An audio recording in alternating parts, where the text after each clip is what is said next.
All right. Welcome to the Big Board Draft Podcast, live NFL draft coverage, covering you the entire 3 days of the draft, and we have to thank my man Seth Murphy for setting this all up. So, Seth, we'll start with you. How you doing today, man? I'm doing well. Thank you guys for being here. And of course, we got our two other Raiders guests. So, Chandler, we'll start with you. Are you excited for your Raiders to take Bryce Petty with the 4th overall pick? I was going to say I'm a little bit excited, but then you threw that in there, so not too optimistic now. We do have another guest coming on, but of course, we have to get to our other Raiders amigo, TV God. How are you doing today, man? Hey man, good. Down here in New Zealand, waiting for this Raiders pick, waiting for this draft. Talked about it too much. Now it's finally here. I like it. You know, this is something that NFL Network, ESPN don't offer. They don't offer international crew. We do, so that's some reason you should watch the Big Board Draft live draft coverage. Exactly. So I think we pretty much know who's going number one. Jameis Winston, Lockett and Stone, probably looking at houses in Tampa Bay right now. So let's talk about the 2-pick. Chandler, we're starting to do. There's been a lot of rumors going on about Philadelphia moving up. What do you think is going to happen? And should the Eagles pay the kitchen sink and a house and all the other stuff just to get Mariota? I kind of think it depends on what we define the kitchen sink as. If it's the deal that McManus tweeted out earlier with 2 first-round picks, a second, and then 3 of their premier players, probably not worth it. But I think in the end, the Titans will end up taking Mariota and maybe holding him hostage. It's a safe move for them because they can keep him, and all of a sudden they have their franchise quarterback. If not, they can still trade him away, kind of like what happened between the Giants and the Chargers in 2004. So I think that's what they'll end up doing, and it'd be a smart move on their part. And Seth, with you looking at this deal, I mean, if the Eagles are able to get Mario, what does this mean for their franchise, and what could he look like with the Eagles and Chip Kelly? Well, I mean, it's a perfect fit. And I think when you look at the Eagles and you're Chip Kelly, you kind of look at this and you say, how often does the perfect quarterback to run your offense come along? And that just doesn't happen. He is the perfect fit. He would be the guy to run it. And I mean, I'm sure they'll make a big push. And I don't know if you guys heard, Rappaport kind of just echoed that he's hearing that Philly is offering 2 ones. I believe he said a 3, Fletcher Cox, and a few other players. And so far, it hasn't been enough, which is ridiculous to me. That's an insane value. But I mean, they want him, and they're not really hiding it anymore. So.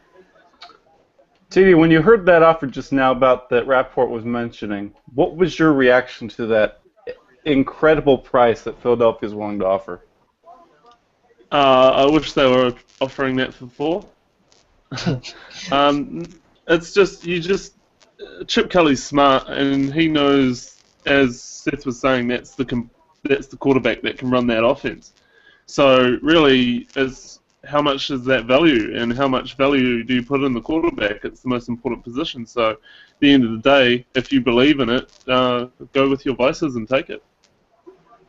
And the one thing we have to consider with this, if they're moving Fletcher Cox and all those picks, that's a lot of things they lose.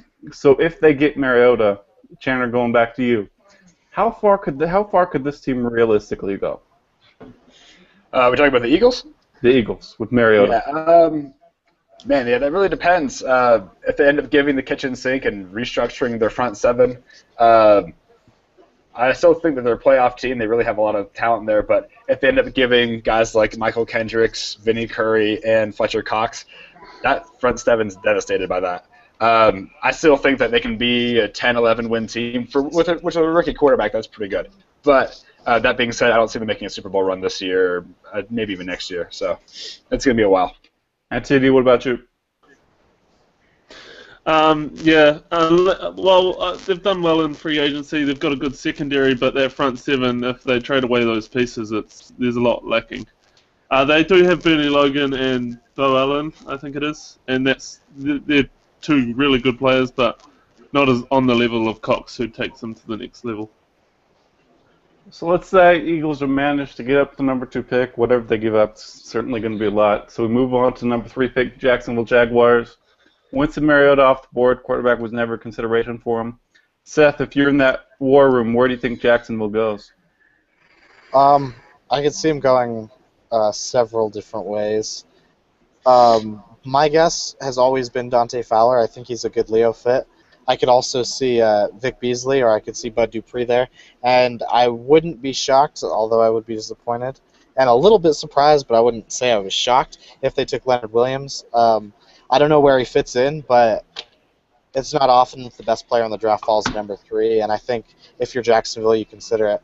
Also, I'd just like to read a tweet from Ian Rappaport just to echo what he's hearing that the Eagles are packaging. 2 firsts, a third, Fletcher Cox, Boykin, Kendricks, and more. Damn it, Tennessee! Take it! Take it! Tennessee is insane for not taking that. Insane.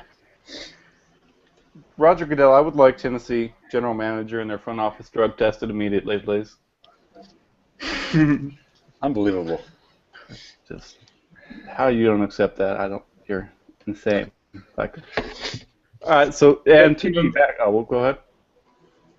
Back to the number 3 pick. Yeah, number 3 pick.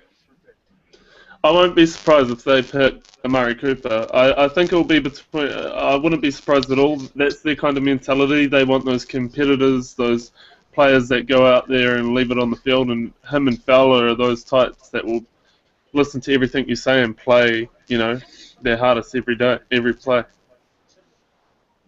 And Chandler, who are you taking at 3 if you are the Jacksonville Jaguars? I mean, if I was the Jaguars, personally, I'd go with Vic Beasley, though it seems NFL teams are a lot lower on him than draft Twitter is. I couldn't blame them for taking Leonard Williams. As Seth said, he's probably the best player in the draft, and it's not often that he falls to number 3.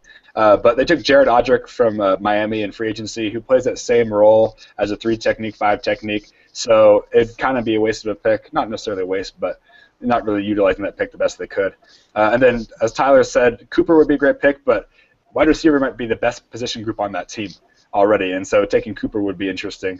Can't fault them for going any which direction, really, but if I was them, I'd go with Vic Beasley.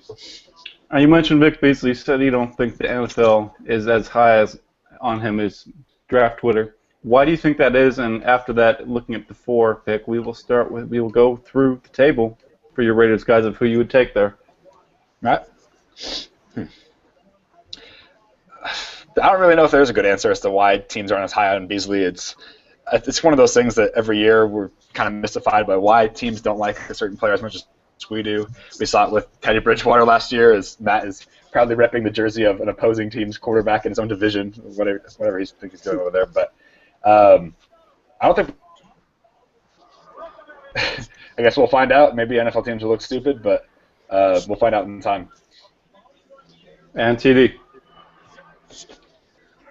I don't understand it. There was a lull period before draft season where people had Vic going in the 2nd round, and I was just going, what the hell's going on? Like, this guy has all the talent. And the NFL teams obviously feel the same in some parts, but they've been proven wrong with players like that before, and they've been proven right with players like that before. But I just believe in Vic's ability, and I think it'd be good. And also going to Leonard Williams, if he went at 4, people always point out to certain things in his game, but he played a little injured, especially with Stanford. People bring up that game, and he played injured. He had a high ankle sprain in practice, and still wasn't supposed to play. And then he played that game, and it's people don't add context to their reports, and it annoys the hell out of me. Context gets in the way of real information and critical thinking. And Seth, starting with you, we'll go along the line. You're the Oakland Raiders. Who do you want to see them take with the 4th overall pick, or do you consider trading down? Well, immediately I want Leonard Williams, but even if Leonard Williams is on the board, I think that if a team calls you with an offer like the Phillies supposedly offering, then I would trade down in a heartbeat, actually, over Leonard Williams. But, yeah, I mean, I think if Leonard Williams is there and there's not much of an offer, I would probably opt to trade down because it's fairly deep as far as top pass rushers go, and the wide receiver class is ridiculously deep, 2 of the biggest needs. So, for me, priority would be Leonard Williams, except in the off chance that a team offers something that's ridiculous to turn down, and then trade down after that. And if that's not an option, then I'd opt to go edge over wide receiver. And Chandler. For me, it's got to be Leonard Williams at 4 if he's there. Probably the best player in the class according to my board. But as Seth and Tyler kind of pointed to, if there's an offer to trade down, especially if it's the Eagles with that offer that they're offering in Tennessee, we would be foolish not to take it. And we know that Reggie McKenzie likes his draft picks, and I think you find a lot of value in that, especially in this deep class with the depth at wide receiver and whatnot. In addition, if Atlanta wants to move up, or maybe even the Jets to move in front of the Redskins, who knows, maybe the Browns, we could still grab Kevin White in the top 10, maybe Devontae Parker in the top 15 with that pick 12 if we trade with the Browns. If there's an offer on the table, we'd have to weigh it versus if we can, would be better for the team. On TD, are we going to sweep it with Leonard Williams as the ideal pick of 4? Definitely. I've heard multiple reports and from guys that I kind of know through writing that Leonard is on the top of the board, and they really want to pair him alongside Khalil Mack. So I really hope they make that pick. And if he is gone by that time, I'm Vic season all the way. Just he's kind of like the lightning, to the thunder of Mack, and those two coming off the edges would be rest in peace AFC West quarterbacks. But and also I can see that us going wide, not a fan of it, but as Chandler pointed on Twitter earlier, Reggie's kind of drafting for his job, and so you could see them make that pick because wide receiver is going to show you production. And following up with you, so let's look at the rest of the top 10. How do you think it plays out? Ooh, I have no idea, to be honest. After number 2, it's just going to be crazy. I can't really predict it. Well, Washington probably you can because I reckon they're going to be real safe. They're going to take one of those guys with the low floor, Amari or Sharif or They have been looking at pass rushes and had a good visit with Beasley, but other than that, I just don't know. Especially the Jags. The Jags surprised us all with Bortles last year, so anything can happen. Anything most certainly can happen. And Chandler, with you, top 10. Give me some picks. What do you see happening? Yeah, as Tyler said, we really don't know. Even the people that have sources in multiple organizations have no idea what's going to happen. This year, more than any other year, more trade talk than ever before, for as long as I've been paying attention to the draft. So we could see a lot of things happen in the top 10. There could be multiple trades, upwards of 3 or 4, and that'd be nuts. Not really feeling strong about any picks. There's a lot of kind of what I think the team should do, but whether they actually follow that is up to them. So we'll see. But nothing concrete, really. Seth, you got to give me something here, a guess or estimation or something. Please just give me something for the top 10. All right, let's see a guess here. Let me look at the order. So everyone knows the first 2. Jacksonville, I'm going to go with Fowler. Oakland, I'm going to go with Williams. 5, I'm going to go with Sheriff. 6, who's 6? Jets. I'll go with Beasley. 7, Chicago, right? Look at Chicago draft. Dupree. 8, Shane Ray. Although I'd hate it, but prediction. 9, who's 9? 9, we Giants. got New York Football Giants. Yeah, Giants. I would have picked Collins yesterday. Cooper. Who? Cooper? Okay, Cooper. Yeah, he hasn't been picked yet. That's a big fall. And 10, St. Louis. Yep. Kevin White. I like it. And so we figure Eagles move up to 10, and I like the guessing game. So, Seth, back to you. Is there going to be another trade? Oh, and just for the record, Tampa Bay's pick is in, and Oh, I wonder who that is. there's a lot of names. Bryce Petty, maybe, that punter out there. Jameis Winston, there's some sources that say he's a quiet name involved, but who knows how this will go. Smoke screen, I think. That's probably true. For the We've all casual fans watching, we're just kidding. It should be Jameis Winston. We fully expect it to be Jameis Winston, but just having a little bit of fun on here. And naturally, it will take 5 minutes before they announce the pick. So, Seth, continuing with you, just any prediction for a trade? Yeah. I could see any of Jacksonville, Oakland, Washington, New York, even Chicago. I could see any of those teams trading, whether that's up or down. Here we go. Here's the Bucks pick. The first pick of the 2015 NFL Draft.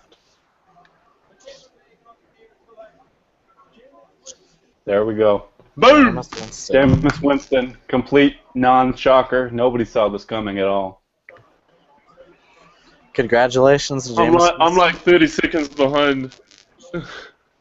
Yeah, I'm 30 seconds behind. I think Tyler and I have to just log off He for the hasn't Raiders even pick. been We didn't want ruined it to the be surprise spoiled for you. us. Sorry. Ruined it. Me and Tyler have to hop off for the Raiders pick so we can get our live reaction. Just keep it to ourselves, that sacred moment. But we'll join back Here we on go. for sure. Here's the most important pick of the draft right now, though, right? Like this pick really Everything hinges on lays the Tennessee. foundation. Everything. I mean, that's the thing. We've talked about it before. I mean, what is Tennessee doing here? I mean, there's rumors of trades, but are they going to accept something that they clearly should? I think it's about time we find out. I still think that they're going to take Mariota, hold him hostage. I think that'd be smart for them to do if they want to see if they can maybe fleece the Eagles for more. But at that, yeah, if that deal that was reported earlier is truly on the table, they'd be idiotic not to take it. If you're Tennessee, what's the minimum you take for that pick, Marcus Mariota, basically? I would have taken less than what's offered. What would that be for you? The question is, can Tennessee take on those contracts? Like, and the thing about that kind of trade is that you have to go through physicals and all that kind of stuff, and that's what delays it. Because what if you do all those physicals and then two of them come up injured, and so that trade, that doesn't work out for you. So I can see why Tennessee would. You want just picks. Maybe they just want picks. That's a good point. Yeah. Although maybe that's something while this is going on, the days leading up to the draft, you're checking with medical guys about seeing how they are medically, maybe getting that advanced thing. But yeah, that's a great point about securing more picks, which you can have more control over. Well, the thing is, you can't test those players that are already signed to a team. You can't check their health, and then they would know they were getting traded. So obviously they're gonna cause some irks between them, and so if the trade doesn't happen and they're stuck on the team and they know that the team doesn't want them, there's a lot of issues that go on with that. Absolutely. And this isn't a surprise, but Jake Glazer said that Eagles made a mammoth offer to Tampa Bay for the first overall pick, so we'll see what that mammoth offer is to Tennessee Titans. I mean, Tyler brings up a good point, but I mean, if I was sitting on the other end of the phone and they said, I'm going to give you 2 firsts and a third and Fletcher Cox, I would have been all over it. I would have done without the third. I mean, that's before you throw in Boykin. That's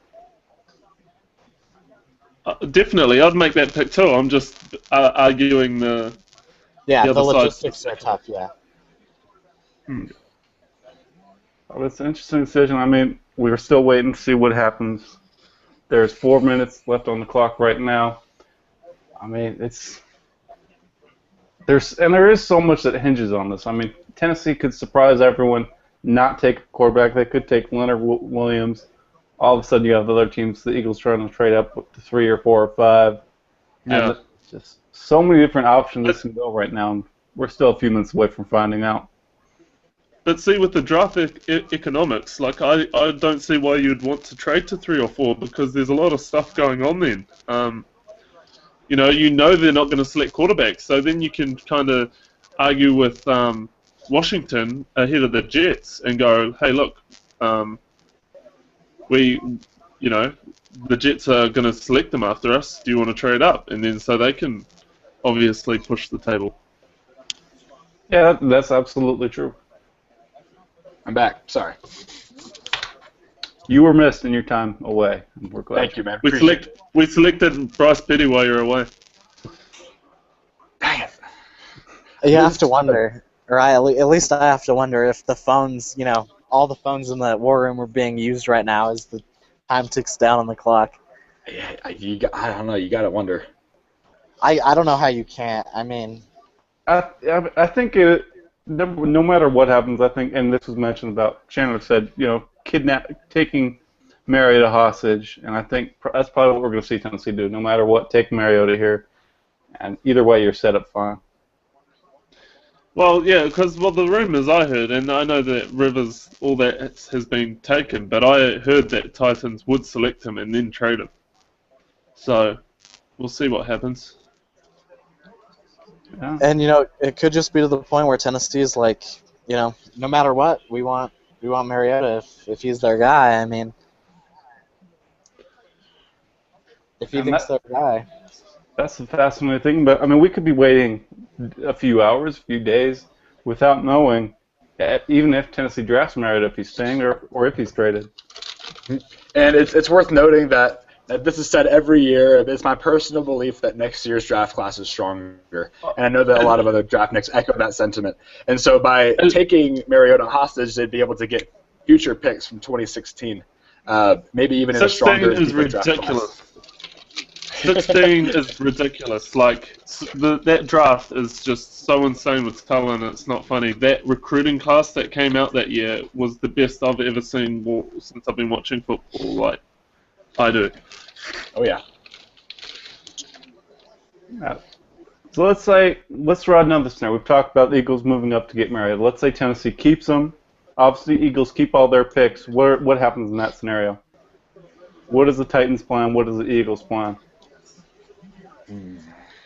I mean, I think that if you're Philly, you kind of just go with it. There's no quarterbacks left that warrant a pick in the first round. I don't think there's a quarterback left that warrants a pick up to the fourth round, maybe. I mean, you could make an argument, but I think it's just being pushed up because of the economics of it. I mean, I think you kind of pick is in. Philly. The pick is in, and everyone in Tennessee is doing a little handshake, which is a great tradition. Just wonderful. Please don't BLW, please. Oh, yeah, no. Don't take Williams. Don't take Williams. Just that once. That's what I'm praying for right now. Just once, I'd like to see a fight in the war room. As a pick is made, you see people fighting, throwing punches. Oh, yeah. Something different. And here's the thing: if it is someone like Leonard Williams here, then New York and Oakland sit in great position for a trade if someone wants it. For Mariota, that is. Yep, absolutely. What are the percent chances that we're looking at? I mean, a non-Mariota pick here. Pretty slim. I would say pretty slim. I'd say 10% or so.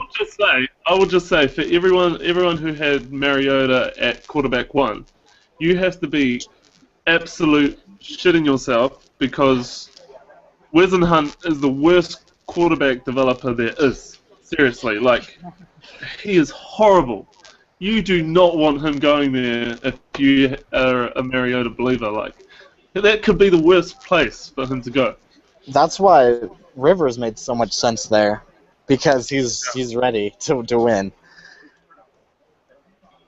Yeah, but now Rivers is off the table and Tennessee is left with Ken Wisdom. I will just not ever understand that hiring. It don't make sense. What's his record as a head coach? 3-25? Is he 3-25 as a head coach? On a good year. Of the past year. Oh, that's horrible. That's Dennis Allen numbers. Dennis Allen did better than that. Here, and Roger Goodell is at the stage. Pick will be announced. Here we go.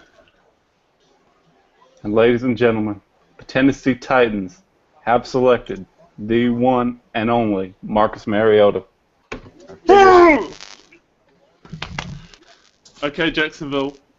Now is I mean, that was the hinge point of the draft, but we kind of expected it to go there. But now is where it really breaks for every team down the line.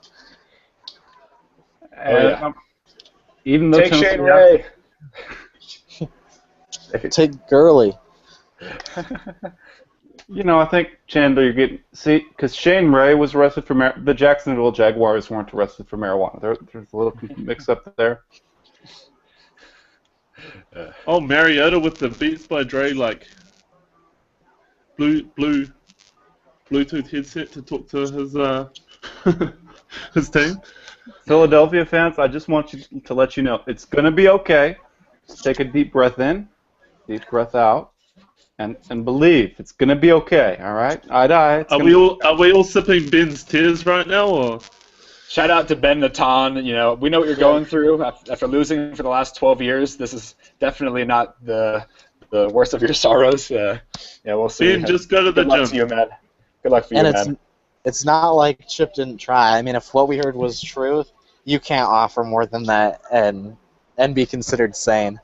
Yeah, I think Chip would have been crazy to offer more than he did. Oh man. You know, Also, sorry, I'd just like to... Ian Rappaport's latest tweet asked a source if Titans could trade Marcus Mariota after they pick. I was told not likely. Wow. Okay. There's that. And situation. Wow. But you know what? This could be even better for Tennessee. Tennessee. Jacksonville. Oh, here we go. Now we have some more intrigue. A non-quarterback. We can firmly say that. If it's a quarterback, then this entire draft just, oh my goodness. Fell apart. This is where my I heart... have to delete my Twitter account if this is a quarterback. They're just lighting the draft on fire for Chandler before he leaves. Yeah. 32 quarterbacks drafted in the first round. As long as Brandon Bridges goes. Oh, they picked really fast. They Yeah, pick they really did. fast. They know it's Fowler. I think it's Fowler. That's my guess. I think it's so foul. Please not LW. Please. Yeah, I think Please don't be Leonard Williams. Please don't be Leonard Williams. It would break my heart. This is where my heart starts to like butterfly a little bit because Hey, I know that they... This is what I felt when Buffalo moved ahead of us, and I thought they were going to take Mac. I really thought they were going to take Mac. Oh, And I was like, that was they've so given it up to get ahead of us to take Mac, and then they didn't, and I was just on my knees with happiness. Hey, after the Jaguars pick, I think I'm going to log off for a sec so I can try to get this Raiders pick live. Sounds good. And I'll join back in right after I find out. Maybe you can see my little reaction, maybe my tears, maybe my jump for joy. I don't know, something in between. We'll see. We'll have mine and Seth's reaction anyway, so that would be enough. Should be enough. Yeah. I will say this. BigBoardDraft, because you know NFL Network's on commercial break right now. We don't have commercials. Now, That's right. That naturally could be because no sponsor wanted us. But still, no commercials. None. I do have to say, though, that a plug for New Era, if you want to win a New Era draft cap, be following or follow Big Board Draft. Take a picture of yourself or of your browser watching this right now, and hashtag Big Board Draft Show, and you'll be entered to win the hats that Marcus Mariota and Jameis Winston would be wearing if they were wearing them. But the next pick might wear it. Who doesn't love a free draft hat? Exactly. It's so easy to get it. You just enter the take a picture, use the hashtag. It's that easy. And it's got your team skyline on the cap. That's pretty. Yeah, that's awesome. I want that hat. So if I want it, then I'd be happy to accept it. But I think everybody should just apply for it. The Oakland Raiders have a skyline. It's the Bay, yeah. San Francisco's. Yeah, they pretty much use San Francisco's. Yeah. It's all good though. We're the better team right now, so. And I mean, it's so true. But if you said that at the beginning of last season, how quickly San Francisco self-imploded. It's easier to turn from a good team to a bad team than it is from a bad team to a good team. Yes, the 49ers are a perfect example. Both teams in the Bay, just one's totally taking a nosedive, one's a little bit trending upward, and hopefully continues to trend upward tonight. Well, I think this is the time for the Raiders to really move up. Like, all the quarterbacks are getting to an age where they're going to be gone soon, and it's time for the Raiders to really capitalize on everything that's happening in the AFC West. Like, I'm not really scared of Alex Smith, but the other two can really cause damage. Derek Carr should be hitting a stride just as Peyton's retiring, and Rivers is on the edge of retirement. So. And the one thing we can't forget, as Jacksonville's about to pick, is Week 1, if it holds true, Marcus Mariota versus Jameis Winston. Yes. That's awesome. And I'd also like to add, Rappaport said that the Jaguars did not receive trade interest for number 3. Interesting. Is Goodell up there yet? I need to take a No, pause. he's not. No, he's Here not. we go. The Jaguars. Before the Raiders pick. And this could shake things up because, I mean, we could see our Raider fans here very disappointed if it is Leonard Williams. Please don't be Leonard. Don't be Leonard. I've been such a good boy this year. As have I. And we are I've earned Leonard Williams, I think. Now, do fans at the draft boo Roger Goodell every time he walks to the stage, or is that just at the beginning? I mean, I did. It makes sense. I would do, yeah. No, I booed at the beginning, and that's kind of the custom. After that, you just, you get too excited about your own team. I tell you what, this is the longest the pick is in ever. Yeah, it is, for sure. I mean, it's Did I 10 misspell minutes his of name or being on the something? clock. All right, here it is. All right. He's at the podium.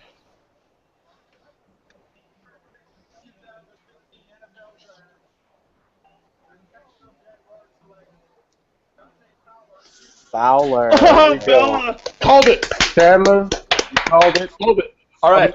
This is a win-win for you. Dante Fowler, you called It's it. got to be Leonard Come Williams. on. Leonard Williams is there. If we don't We trade can- back, it's got to be Leonard Williams. Why Yeah. would you trade back, though?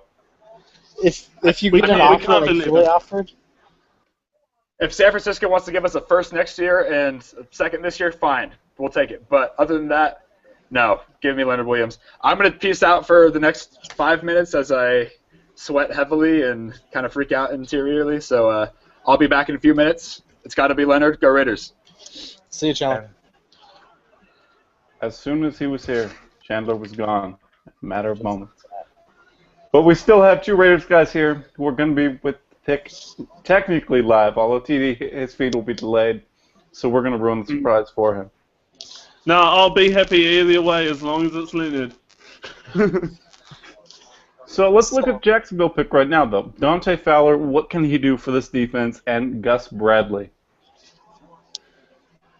He's their type. He's their type. He's that player that leaves it all on the field. He's high-moted. He's strong. He shows power in his game. He's a good straight-line athlete. I'm not necessarily sure he can hold the edge like others do, but he fits their scheme. They can scheme him up sacks, and he's young. He's gonna. I reckon he'll produce because people make a lot about Gus Bradley as a DC in Seattle, but Quinn was actually better than him. So it'll be interesting to see how he uses Fowler. Yeah, I'd have to agree with that. I mean, he's a very well-rounded player, I think. He may struggle against the run early, as Tyler alluded to, but he's, I love his hands. I love the way he plays like that. And I think he's, it just kind of slots perfectly, and I think he fits the Leo position to a T, what they need. Weak side defensive end in a 4-3 under. He can rush the passer and cause havoc from day one. I kind of, yeah. I mean, it's a good pick in my opinion. He's a great edge rusher, and I think I've mentioned this earlier. It's a great draft because it's not super deep. I think it's a great draft to draft for scheme fit, which is what Seattle has kind of thrived at doing, and I think he's a perfect scheme fit pick there. He may not have an impact against the run immediately, but you have to like Jaguars' defensive line, what they've done. They're adding pieces of that defense, so you don't need him to play with Griffin. You just bring him off that edge in passing situations and let him wreak havoc. Yeah, I'll be interested to see if they use him as a Leo or an Otto.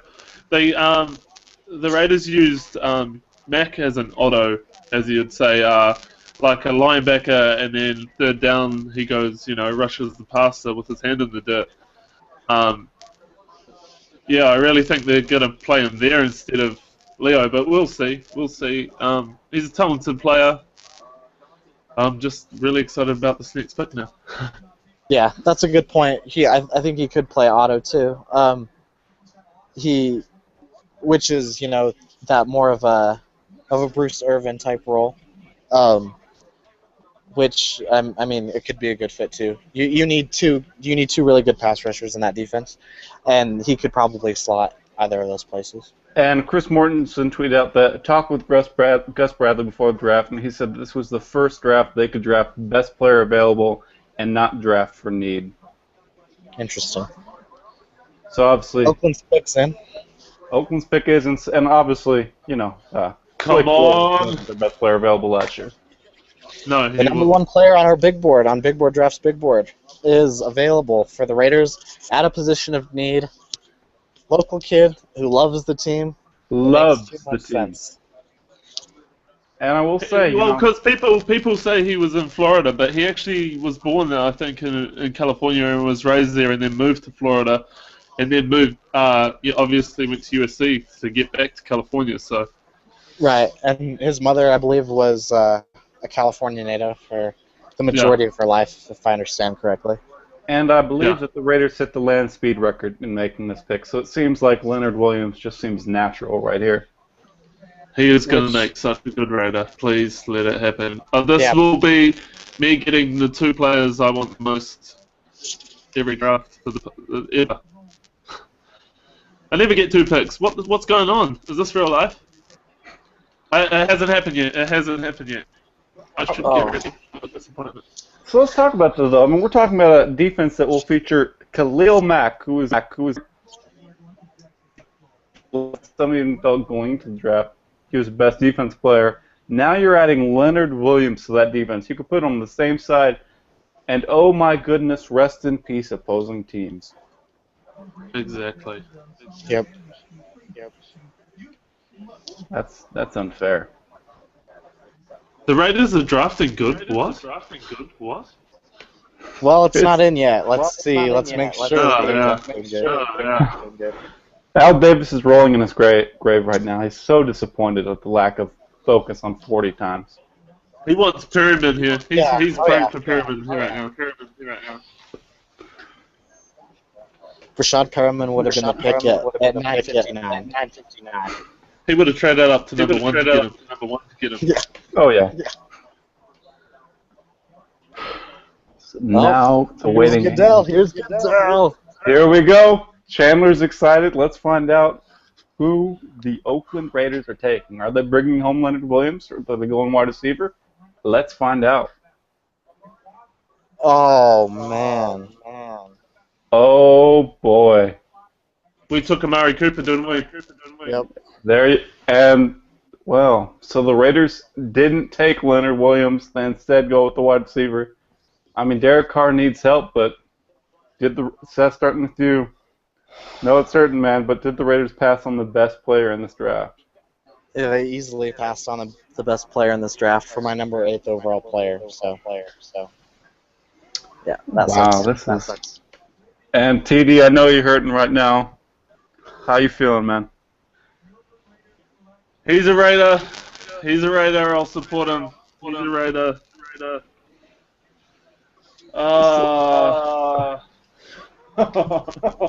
Let's look at this from positive, though.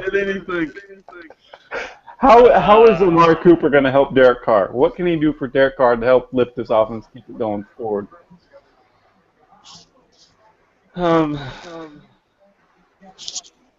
Hold up, I just gotta let the shot boy go up a little bit. Seth, what can Amari Cooper do for Derek Carr? I mean, he's a talented receiver. I mean, I have to agree with that. He runs great routes. He's a hard worker. He's productive.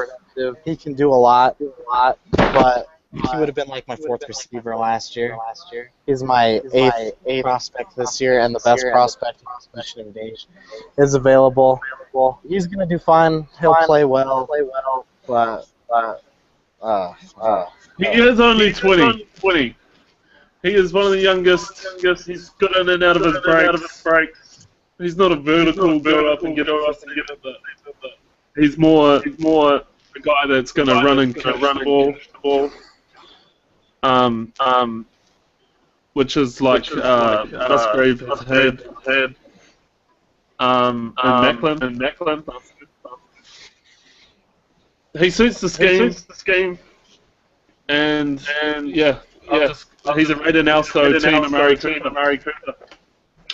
And another thing from Chris Mortensen, Amari Cooper, at least 2 teams had Cooper as top player on their draft board. Maybe the Raiders were one of them. Yeah. Probably. Another point is that the Raiders could trade up to Green Bay's pick now and take. I would be all for that. Let's make that happen. You and I, let's hash out a deal right now. Tell the NFL we figured it out. It can be done. Because I heard rambles that they wanted to move in. So. And you know Green Bay wants to trade down there. All for that. Yeah. And we have our first fan reaction from Daniel Stebbins, and he, just to you Raider fans out there, glad I get to see Verrett shut Amari Cooper down for years. Yeah. Yikes. I don't know if he's wrong either. And now we have to get to the emotional take because Chandler's back with us. Chandler, your reaction. What a roller coaster. I mean, I wanted Leonard Williams, and I think I made that well clear. I tweeted earlier in the day that I could totally understand why Reggie McKenzie would want to take Amari Cooper. There's pressure on he's got to prove Mark Davis. Acts more like a casual fan than that he deserves to stick around. And so Mark Davis last year demanded that we take Derek Carr at number 5 overall. We know we got him in the second round. So he loves Carr. This might be Reggie kind of defending his legacy and maybe wanting to keep his job. So obviously pretty emotional over here. I'm happy. Amari is going to be a stud, and I think he can be a top 15 wide receiver in the NFL. I kind of threw up in my mouth a little bit when I don't know if you guys are watching ESPN, but Mel Kiper just said that Amari Cooper could be Jerry Rice. Disagree with that strongly and wholeheartedly, but. Yeah, he said that online. He meant that. He said that and meant that. He said he could be Jerry Rice. I mean, wow. But does he remember that Jerry Rice is kind of the best wide receiver of all time, arguably one of the best football players of all time? I mean, that's just, Mel Kiper said it. I don't know why he would. I wholeheartedly disagree with that, even though I love Amari Cooper to death. He's now a Raider. He's one of our own. Yeah. Maybe he meant Jerry Rice with the Broncos or something. Jerry Rice. I don't know. But and we do have Washington on the clock at 5. Their pick is in. Leonard Williams is available. I mean, they added a lot on the defensive line this year. Let's see if they take the best talent available. We could have had such a good front. They took Sheriff. Wow. So Leonard Williams is falling. And Washington adds to the offensive line with Sheriff. This is definitely a surprise. I mean, so those rumors about Leonard Williams falling were not an exaggeration. And the one I will say this: we have Aaron Lemming coming up for the 7th pick. Talk about Chicago Bears. Leonard Williams could be there at 7. Yeah. And give Greg Roman that, and watch him become great, and then Amari suffer with bad quarterback play or something. That's going to be our luck. So let's talk about Brandon Sheriff. Chandler, we're starting with you. I mean, obviously Jay Gruden run the football. So this is offensive tackle. You former offensive tackle. You flip him inside. What can you do for Washington and this running game? I have him as a mid-round pick in the first. And I really like his skill set. I think he can be a pretty solid guard for the majority of his career. I really like. It's a fantastic pick, but. A little surprised to see him go at 5, but I think that's good value. And I think, as we saw with the Cowboys last year, investing your first-round pick on your offensive line, especially if it pans out, is worth the investment. And TD, what about you? What do you think about this pick? As I said, they were going to take a safe pick. Sharif, you can either play him at tackle and try him there, or try him at guard and he'll take over. He mauls people. Yeah, you can't ask. Yeah, mate, smart pick. And Seth. Yeah. What do you think about this pick? I was kind of higher on him than most people throughout the process, and then the more I delved into it, a little bit on my board. But I really like Nasty Mean Street. He can maul people. He's athletic for a tackle, and I think he could play tackle or guard. his best position is probably guard, and I could see him being an all-pro guard. Yeah, I mean, it goes back to the Zach Martin comparisons that have been out there after Martin had almost all-pro season as a rookie. Does anyone want to sip my tears right now? Hey, I'm sharing some with you. I mean, so I know it's painful. I'm going to stab at those wounds right now, but Leonard Williams is still on the board. What's going on? Why is he falling? There must be something wrong with seeing? him. His shoulders must be gone or something. And for the Jets pick, we will be joined by Dalvin O'Sullivan. He should be coming on soon. The Jets would be wise to go here. Yeah. So I think you mentioned the Jets go edge here, and then Chicago Bears, Leonard Williams falls right into their lap. If Leonard falls past 7, that'd be insane. Give Roman Leonard Williams. Yeah, that's great. You know, I know I'm wearing a Teddy Bridgewater jersey as a Green Bay fan, but I'm not too excited about the idea of Leonard Williams in Chicago. I'm not going to enjoy that.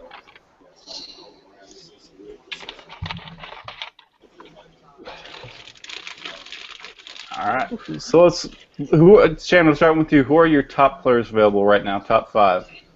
I'm pulling up the board. So Leonard Williams was a number 1 player overall. Ironically, my top 4 players are available. Well, what do you know? Leonard Williams, number 1. On my board, I didn't account for character or for medical concerns. I love Marcus Peters from Washington, corner. I have him as number 2 player, and then Beasley is number 3 overall. And then Todd Gurley running back as 4. So plenty of talent available, obviously top 10, but I'd be surprised if this wasn't Vic Beasley or an edge rusher. Just a shout out to Ryan 5. He will be so happy right now. And with the Jets being on the clock, we do have another guest coming on, and I will get him on right now. Send him the invite. So let's talk about the Jets pick. Chandler, you mentioned edge rusher. Seth, where do you think they go? Let's see. Just looking at my board, Leonard Williams makes sense. The top player doesn't fall to 6 ever because teams like the Raiders pass on him. Vic Beasley makes sense. He's my number 3 player. Marcus Peters, my number 4 player. Lyle Collins was 6, but he won't be the pick. Kevin White, I could see. And TD. I'll throw out Preston Smith. He could surprise here. Todd Bowles likes those big pass rushers that can go defensive end inside linebacker. I think Smith can do that. He's got good ability, passing. You know, hold up against the run. So I'll just throw that wild card out there. And this is actually the longest we've waited for a pick. I mean, Jets are under a minute now. Clock is ticking. Gotta be thinking. I mean, one thing to think about here, there was talk about potentially trading Muhammad Wilkerson given his contract situation, so maybe they explore that trade. Then could Leonard Williams be a possibility? It could. I just don't see why they would. I mean, Wilkerson's already one of the better players, if not one of the best defensive ends in the game, behind J.J. Watt. I don't see why they would trade him and then take someone to replace him. Even though Leonard Williams is very good, I don't know if he ever reaches how good Wilkerson is right now. All right, and Jets pick is in, so I think our guests should hopefully be joining us shortly. So real quickly, rapid-fire predictions for this pick, starting with Chandler.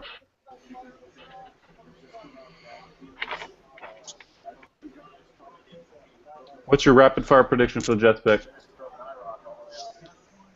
Oh, did not catch up? I said Vic Beasley. Yeah. Oh, Vic and TD? Sorry. I'll go to Pre, even though I said Smith before. And Seth? I'll go Beasley as well. And, you know, I feel like I'm going to say, just for fun, I'm going to say Kevin White. Wow. Go I wide could see receiver. it. I could see it. Here we go. And also Webster of Mariota, we're not trading him. So Mariota's going to be tight. I've got to say, Tennessee do have good pieces. They've got Kendall Wright. They've got a good offensive line. They do have pieces to work with. It's just Wisenhunt's scheme doesn't really match Mariota, but hopefully he can evolve. I mean, and they took Bishop Sankey in the second round last year. I really liked his game. Exactly. Justin Hunter is as inconsistent as Calvin Benjamin, if not more so. But he's got some upside. So they have some pieces there, as I alluded to. And naturally, with the NFL, we have to wait a while as the pick is in for the names to be written down. Roger Gale to decide when it's the right time to approach the podium.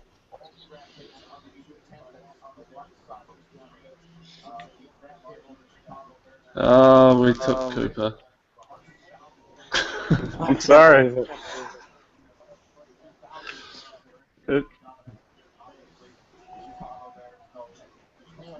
If Vic Beasley ends up a 26 player, I'm going to be...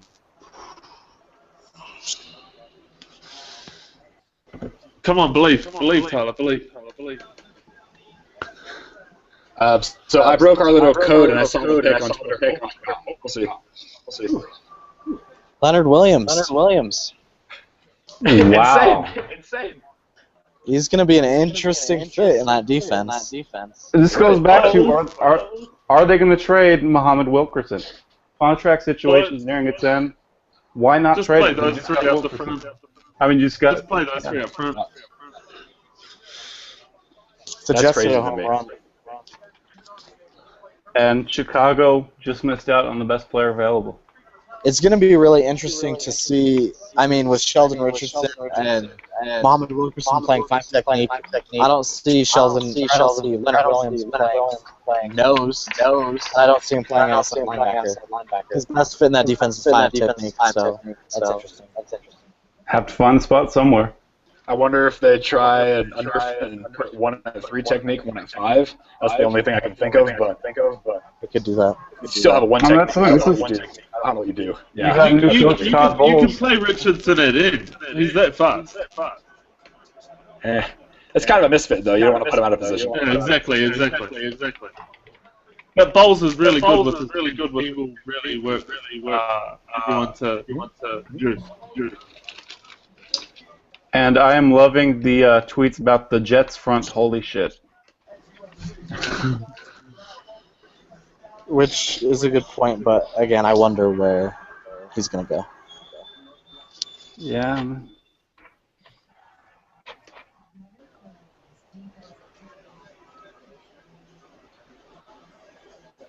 So let's look at Chicago. We're working on getting our other guest, Aaron Lemming, on right now. There are some technical difficulties that we're working on and fixing up. So Chicago, Leonard Williams off the board. Where do they go? Do they go Kevin White? Do they go defense? Where do you think they should go? Seth, starting with you. Chicago.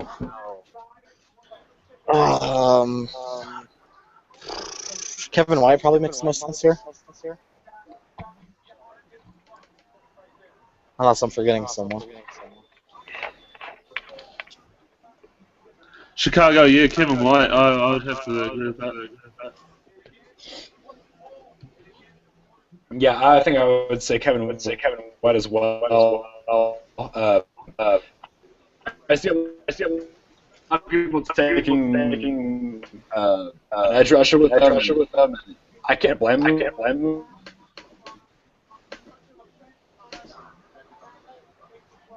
And their pick is in. For them last year, biggest. I still can't believe that we passed on that one. Me either. Man. Oh, and now they're showing us highlights and saying great second.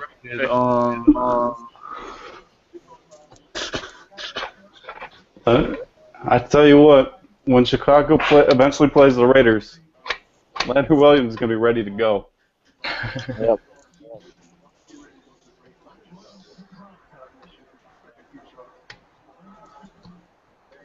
Man.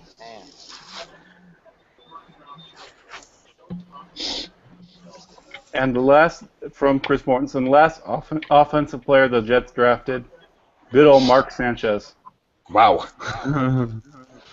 That can make you not want to pick our offense again. Yeah. They plan on never, ever, ever taking an offensive player again.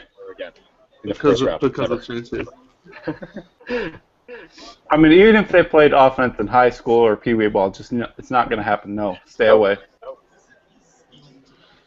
Another pick that could go to the Bears is Wayne. Yeah, that would be a reach. I mean, Troy Wayne's, man, that's yeah. I've got a I third have round Waynes grade as on a him. mid-second round pick, so I wouldn't feel too good about that for them. Yeah. That would be a Steal super it all reach. over again. That's Marcus wow. Peters is available. Peters, Fuller. Peters and Fuller would be insane. Are you trying to make me buy a Bears jersey? I mean, I see you have no problem with wearing your divisional rival jerseys, so I figured why not? Yeah, absolutely. All right, so let's talk prediction time. Chandler, start with you. Where do you think Chicago goes here? I think they'll take Kevin White from West Virginia. It makes the most sense, and you can pair him with Alshon Jeffrey and let Cutler have a field day if he can start caring about football. Well, that's not going to happen. He will never care. TD, what about you? Kevin White as well. I was actually surprised that Raiders also went Kevin White over Murray. Murray over Kevin White, sorry. No problem. Seth, who are you taking if you're Chicago? Kevin White makes the most sense to me. Replace Brandon Marshall.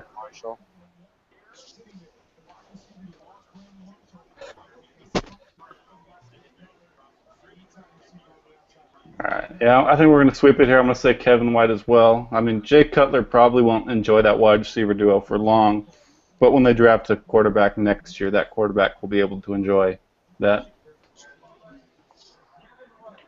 Kevin White. Circling back on that Raiders pick, we got a young receiver. So there we go, Kevin White. You're going to pair him with Alshon Jeffrey. Man, you put those two in the red zone. You are not just good to give them the touchdown. Good night. Yep. Is the pick in? Has it been selected? Kevin White. Yeah. So. And we're working on getting Aaron Lemming on right now. Hopefully that works out.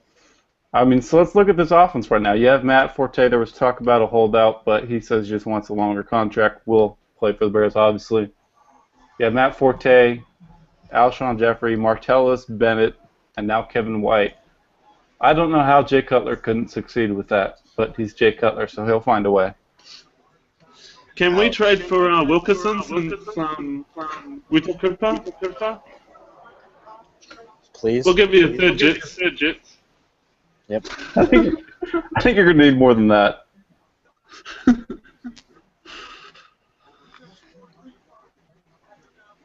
Is he a free agent next year? Maybe we can find him.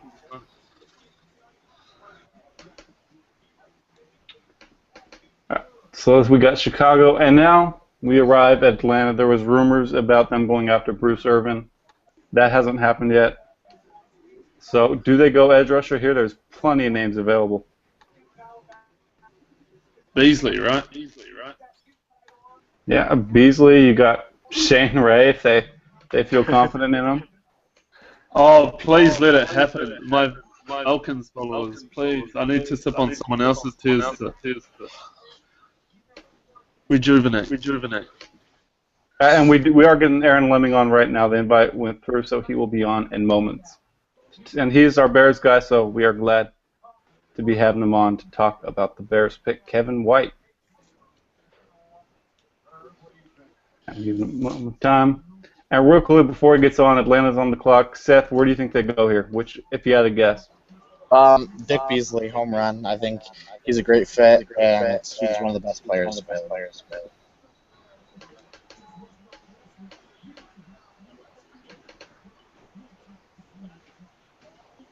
All right. And T, did you agree? Would you go Vic Beasley? Definitely. Let's go Big Beasley as well. He suits aggressive in Seattle, and now they've got Quinn. Matches.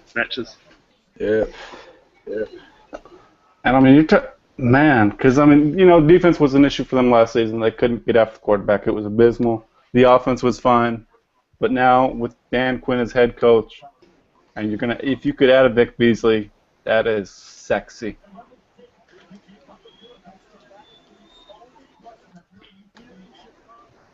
Oh, I'm hearing it can be Ray. Oh no. Yeah, I heard that too.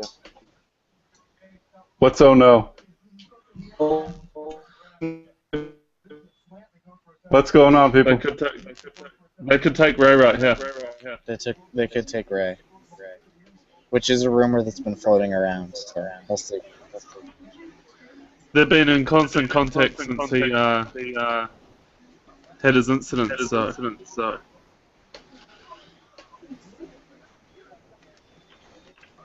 Chandler, what's got you reacting? Is he frozen? I think he's frozen. This is the best frozen moment ever. Yeah, exactly. Ladies and gentlemen, save that as your screensaver. Save it as your Twitter background. We have to save that as a precious draft moment that you couldn't get on NFL Network. Exactly. Of course, we are having some issues with guests. We're trying to get that lined up, so it should be good. Fortunately, we have plenty of time with how long the draft takes.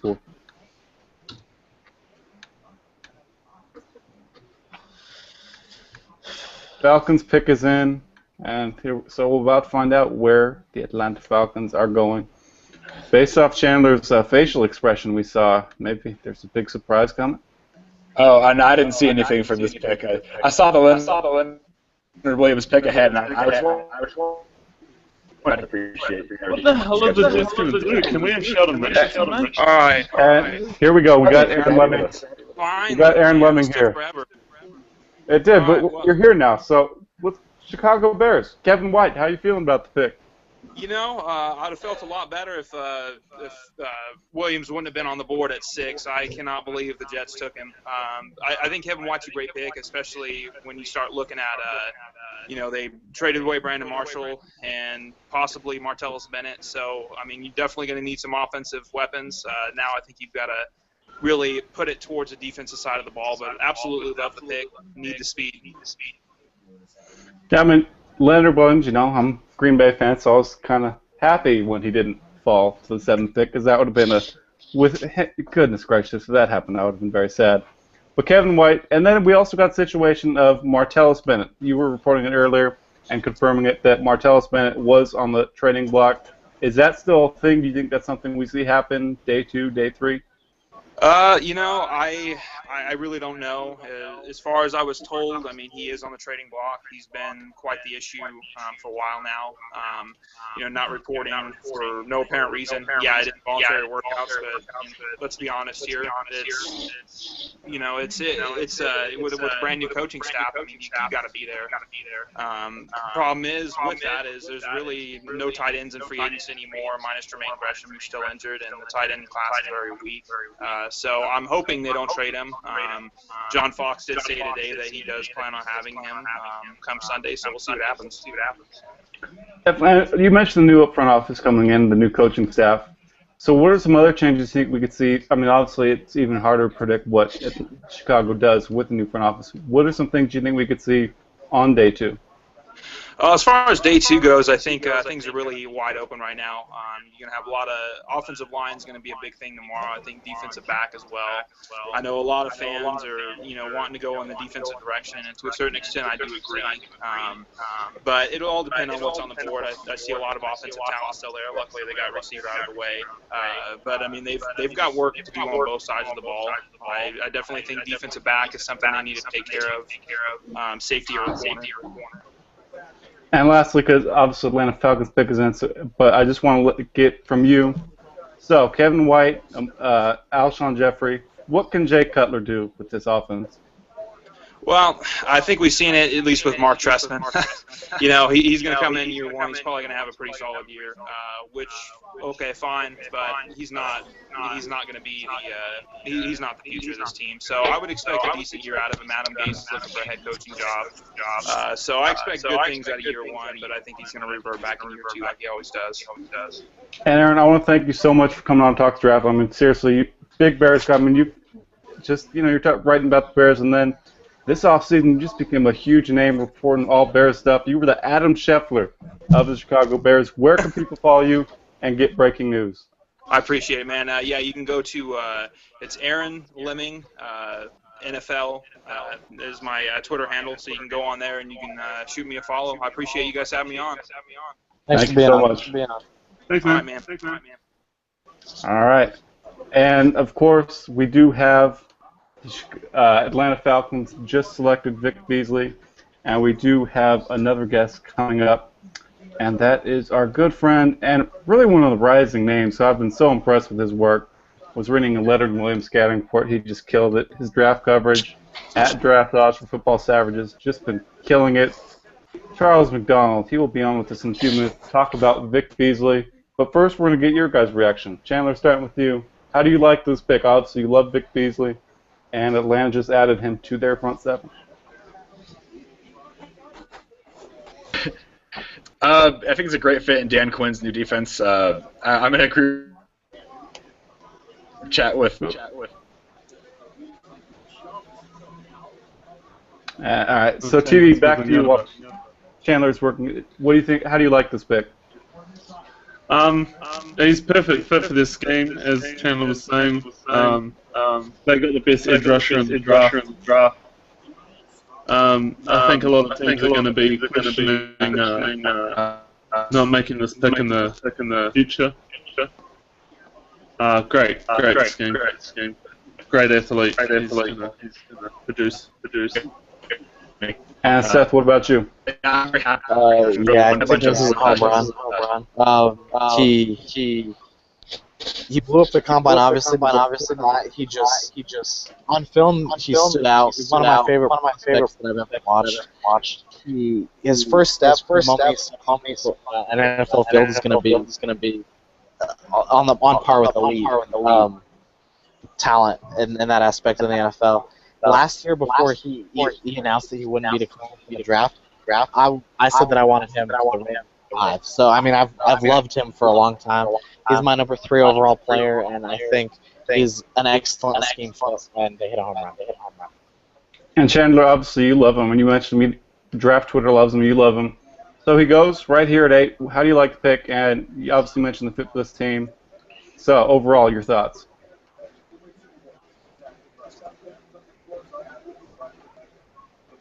We having technical issues? Yeah, I think Chandler's fizzing up. Yeah, all right. So we'll wait for Chandler to get on. There may be some cutting out, but we will get him back on, obviously. So Atlanta Falcons pick is in, and then New York Giants pick is in. So TD, with you, where do you think New York Giants are going with this? I mean, could they go with an offensive lineman? Yeah, definitely. I would have picked Lael here too. They could be the real surprise and the team that selects Eric Wells.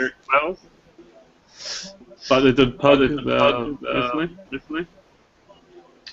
And Seth, what about you? Where do you think New York Giants go here? Offensive line or somewhere else? That's a great question because I don't really see any offensive work here. I don't really see much. I don't know. I'd probably take Marcus Peters if I was them, but I have no idea what they're going to do. And I will say this. Adam Schefter didn't say what it is, but he said, read the Rams, a surprise is coming. So that adds some intrigue after New York Giants. All right, we're still trying to get Charles on. Hopefully we can get that sorted out. We apologize for technical difficulties. We will get them sorted out.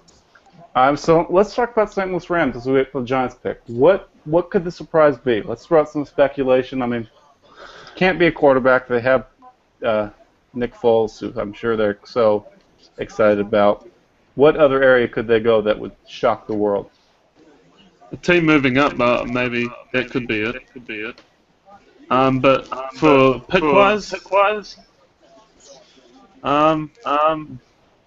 Doyle Green Beckham. Ooh, that would I like it. That'd be a surprise. I mean, obviously there's the huge domestic violence issues, the other red flags, but I mean that would be a surprise given the red flags, but then him going top 10. Especially with what's going on in the league right now. And the New York Giants have selected offensive tackle Eric Flowers. Oh, I hit it! I hit it! oh man. TD, you called it, so we're going to lead with you. Your reaction to this pick, because you were on it. This is such a terrible pick. This is the worst pick so far. This guy cannot play in space. He cannot move into guard. Oh, sorry, I dropped my mic. I just don't know what they're doing with this pick. Oh my god. Is it making you feel a little bit better about the Raiders situation that you have something you can It is, because we did get a good player. I just wanted someone better, but... And I think we are back with Chandler. I'm back. My Wi-Fi sucks. That's okay. You now get to react to the Eric Flowers selection. What happened? What I missed? Eric Flowers, New York. New York Football Giants, newest offensive lineman. What? It took Eric Flowers in the top 10. It's Eric Flowers. Can someone verify this? Because you've got to be pulling my leg at this point. It's verified. I It's guessed confirmed. it. Oh my It's very goodness. real. TD guessed it. He was on it. He called it. All right. Eric Flowers is my 114th player. Holy cow. And they just took him to the top 10. Wow. Yeah. We often refer to Eric Flowers as the big, tall human turnstile at tackle. You know those things that kind of spin as people enter amusement parks? That's him at tackle. And they just took him top 10. Yeah. Wow. A couple of days ago, I tweeted the why draft Eric Flowers in the second round, and you could get a pop-up, you know, one of those things that when you push up, they pop back up, and undrafted free agency, inspired by Chandler's Damaris Randall traffic cone tweet. But, I mean, he doesn't have the strength to play guard. He's not strong enough to move in. He can't move in space to protect the edge. Where can he win? I don't see where he wins at all. He's my 86th player. No, but I will say there is a big winner from this. The Rams? The big winner from this is the Philadelphia Eagles. Something good finally happened to them. That's true. Brandon Graham's going to eat that guy alive. The big winner in this pick is everybody that plays the Giants next year. Everybody. Wow. That is Sorry, Giants fan. That's abysmal. And if I come back from wherever they have him at, I don't know. I'll own up to it. I'll eat my crow and I'll admit it. But I really can't see this really panning out for the Giants. I can't see it. No, neither. If it pans out, we will have a Google Hangout of us all eating crow. Different spices and cooking methods, but it'll be here for you. Yes, my sincerest apologies to all the Giants fans out there, but wow. They took Pug the last time, or Pug or whatever his name is, and I knew they were going to do something crazy. I just knew it. And I will say this. We're on pick 10 now. Obviously, Adam Scheffler, I don't know if you've heard this, Chandler, but he reported that a big surprise is coming. And as of yet, we don't have a top 10 trade. For all the talk there was, no trades yet. Nothing. Yeah. Got nothing. Which teams want picks. Yeah. And it just screams about all of the pre-draft smoke that goes on. People love to buy into, and now here we are. The Rams are on the clock. The pick is in. TV, where do you think they're going with here? As I said, the surprise could be DGB. They could trade. The pick's there's a lot going on. traded. Okay. Yeah, DGB is the surprise, though. I think. That would certainly be a surprise. I would have something to say about that for sure, but that's another story. We've got Kenny Brook there, and he's got some issues. And Chandler, if you had a guess, obviously surprise is coming. Apparently, just draw out a guess. Your surprise pick for the Rams.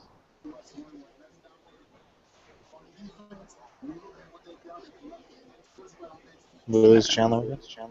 Yeah, I think we did. So Seth, going to you. Go ahead, TD. Another surprise could be Hunley.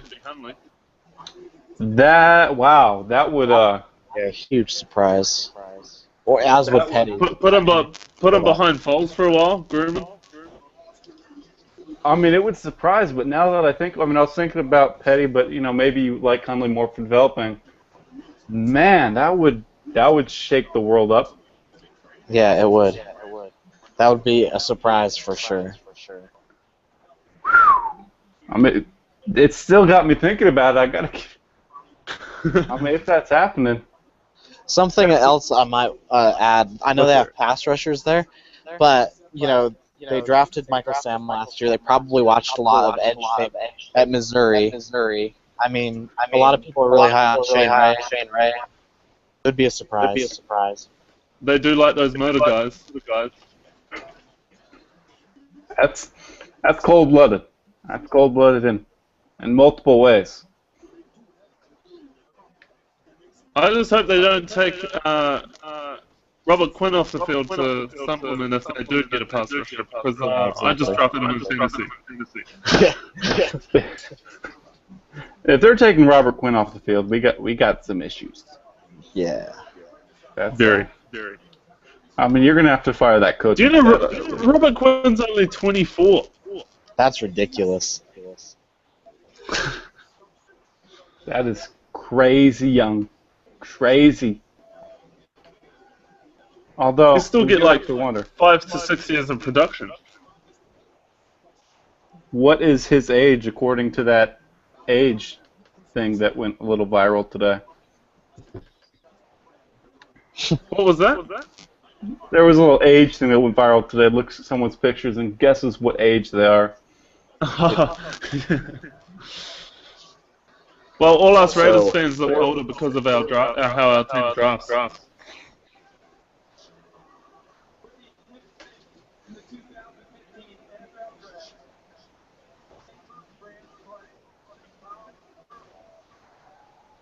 Early.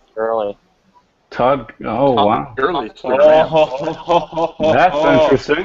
That is a surprise. That was a huge surprise. Zach Stacy had, 1,000 yards? No, not Zach Stacy, I'm sorry, Trey Mason. They have a stable of running backs there already. Trey Mason is very talented, as is Zach Stacy. Someone just put in our dynasty. That's going to be hilarious. Yeah, there's going to be several Trey Mason fantasy owners who they're going to need some help tonight. Oh man. It's interesting though. Yeah. Yeah, are you going to put him on the field immediately when you have Trey Mason there? Have Zach Stacy there?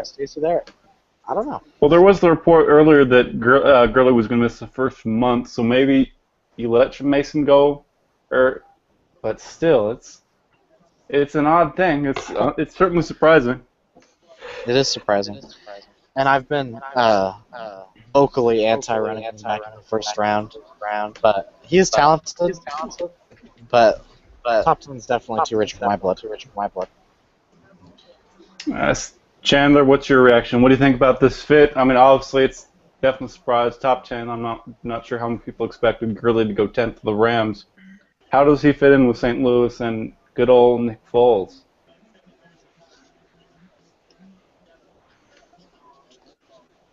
More technical issues. TD, what's your reaction? How you talked about fantasy-wise. What type of impact could Gurley have in his rookie season for St. Louis?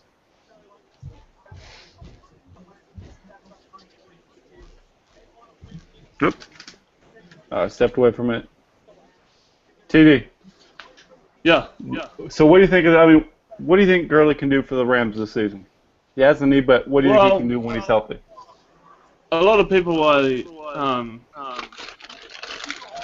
admire on draft like Gurley, but I'm just as big a fan as everyone else is. I like Duke Johnson better. And running back travel, I don't know where I go with that, but they've got now. They've obviously been their wide receiver set and their running back set. They've obviously they've got their try into the NFL with. And Chandler, what do you think? For Gurley, I mean, he was my number 4 overall player. I'm a big believer in his abilities. He's the best running back in this draft, and that's saying a lot because I really like him.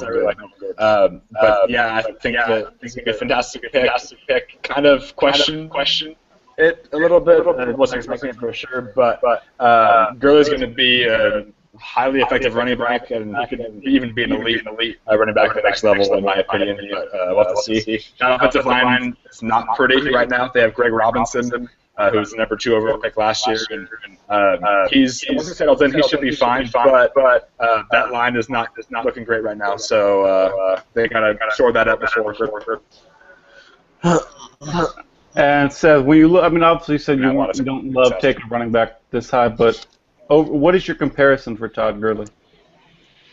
It's so hard to compare players, so I don't really like to do it often. I don't know if I can appropriate one. He's unique. He's very talented. And Minnesota Vikings are on the clock. I mean, you have options here. If you want to reunite Teddy Bridgewater with his good old dude Devontae Parker, if you want to go cornerback, I think most of us have Marcus Peters as our top cornerback in this draft. I'm going to take Marcus Peters. Watch. I mean, you have to take Marcus Peters. He's the best corner. I just don't see how you don't take him. Or Devontae Parker. Chandler, what say you? It's tough. I think I'd probably go with Marcus Peters, at least according to my rankings. But I mean, the Vikings had Charles Johnson who stood out last year. I believe at one point, I think it was Zimmer said he was the best wide receiver on the roster. That kind of shocked me. But they traded for Mike Wallace, and he's kind of one-dimensional, but he's target nonetheless. And then Patterson and Weber decided to go with him. So Bridgewater has targets to throw to. I think they're going to be wise defense here, but I couldn't find a way. And Seth, what's your prediction for this pick? Where do you go? I would take Peters personally. I think it's going to be Parker. And T, just want to say, is your audio issue back or fixed? Is it still static? Yeah. Yeah, it's still static. Okay. All right, we'll try and get that fixed up. All right, so Vikings on the clock coming. Devontae Parker.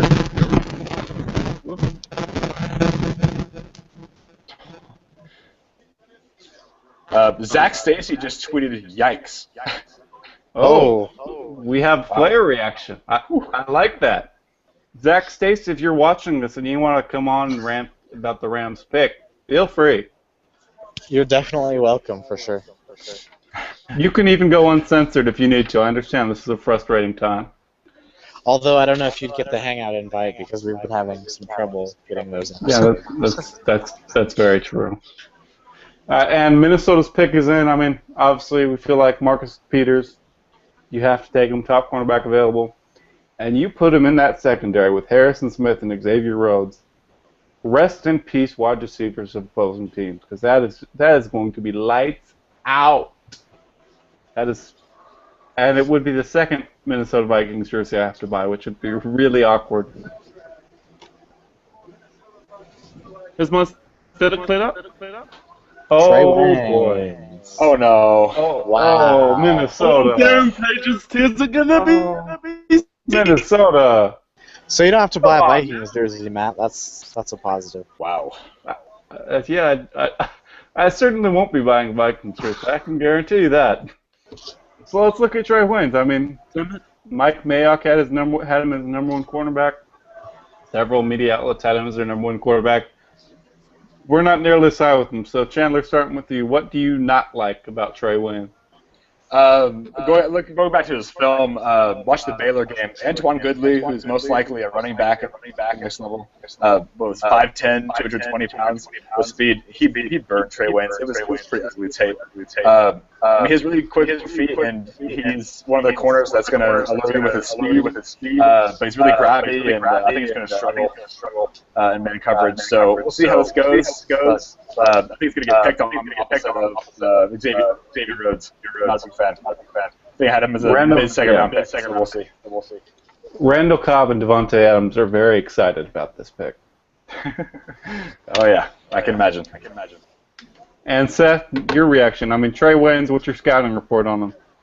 I mean, he's my number 5 player. Or my number, not my number 5 player, sorry, my number 5 cornerback.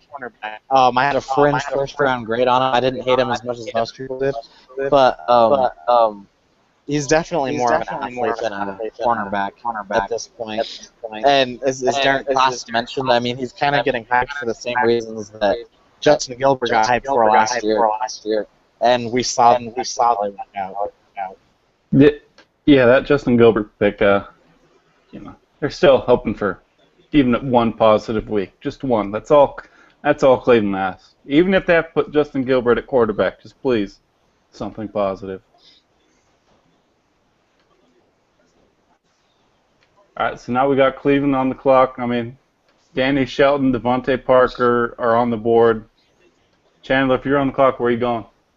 I'd probably go Parker here. I think he's one of the better players available. That kind of fits what they want to do with both. Kevin White's gone. Making sure. Yeah.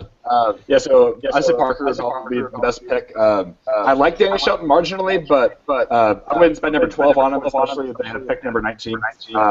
And even then, I'd probably take Carl Davis over Danny Shelton. Carl Davis is the guy I really like. So I'd go Parker here. And TD, your reaction to the pick? Is that Waynes? Yep, Trey Waynes. I had a 3rd round grade on him. If I'm the Packers, I just run inside. I run inside slants. I run inside routes on him all day.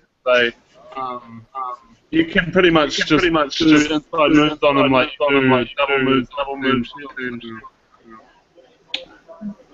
You just Yeah. I just don't see why you pick him over Marcus Peters. Marcus Peters is that much better. And now the Browns pick is in. So, TD, where do you think the Browns should go with this pick? I'd select Malcolm Brown. I also like Carl Davis. I hope they don't go Danny Shelton. I don't think he's a good mix for their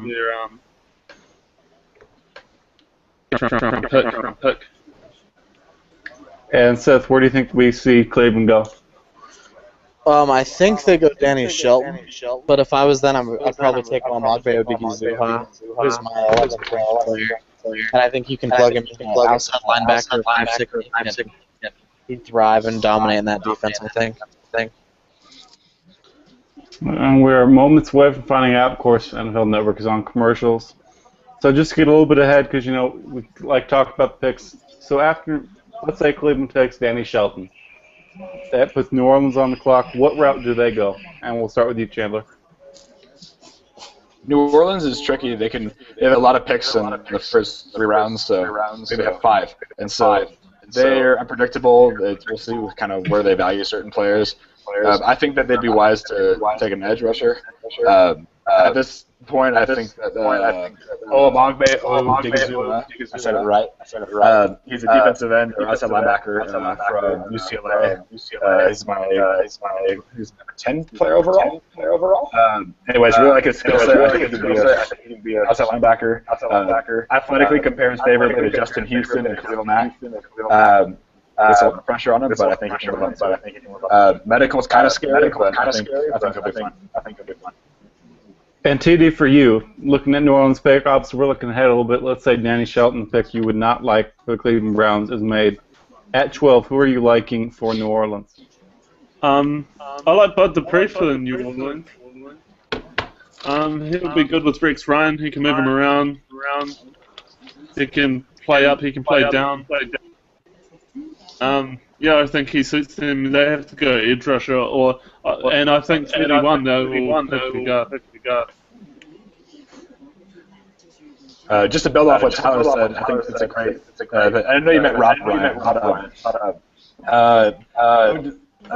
With guys like Dupree and Odighizuwa, you can move them around all across the formation, and that's what Rob Ryan really values in defensive players, especially with edge rushers. So put him next to Cam Jordan and let him prosper. And just one note, this is unrelated to the upcoming picks, but from Jeff McClain, from what I understand, Marcus Peters isn't on the Eagles draft board. Neither is Dorial Green-Beckham. Wow. So guys with character concerns, or at least some of them, they're crossing them off their list. Which, man, can say no to Marcus Peters at all. But Dupree could be the pick here for Cleveland as well. That would make sense. I can see it happening. I don't know if I'd be a big fan of it, but I can see it happening. And I have to say, I think Trey Mason-Sweet has been beat by a Refason, who, in reaction, because he covers the Vikings, in reaction to Trey Wayne's pick, look, you get Teddy 1 year, you pay for it the next year. Oh man. Ouch. And as we expected, Danny Shelton is the pick in Cleveland. Danny Shelton is the Cleveland Brown. TD, let's start with you about that is such a Browns pick.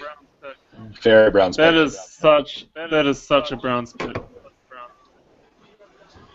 I can't. Next.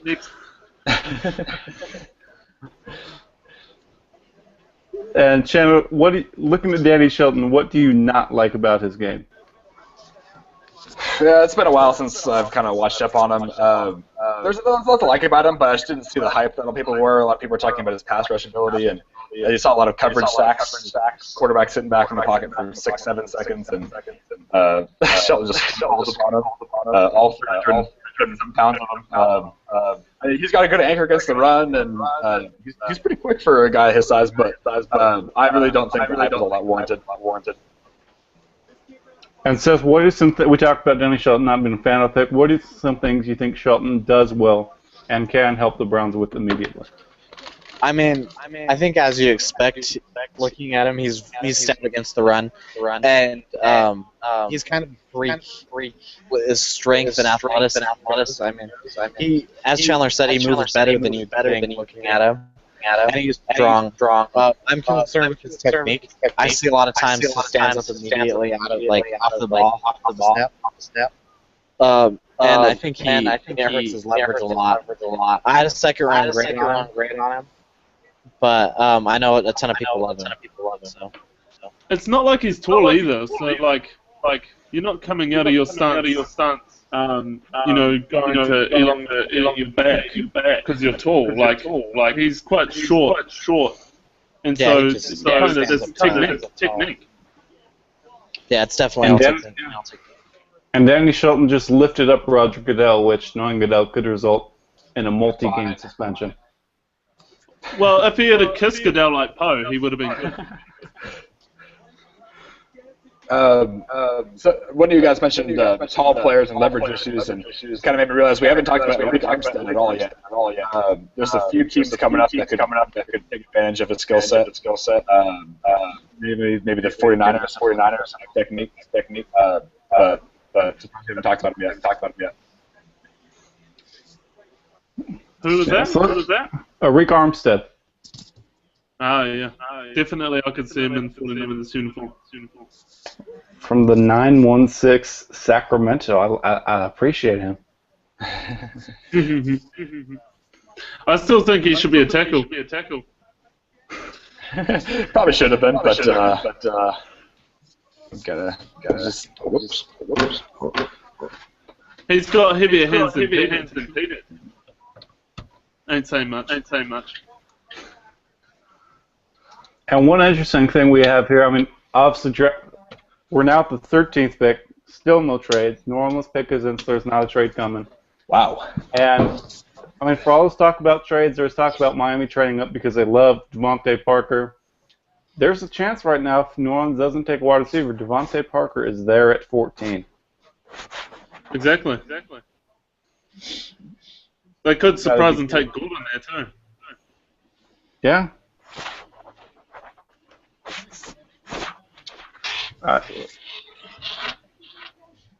Let's see what. So Seth, looking at upcoming picks. Obviously, we talked about New Orleans, Miami Dolphins. What do you think we could see from them? I think Seth's dropped out.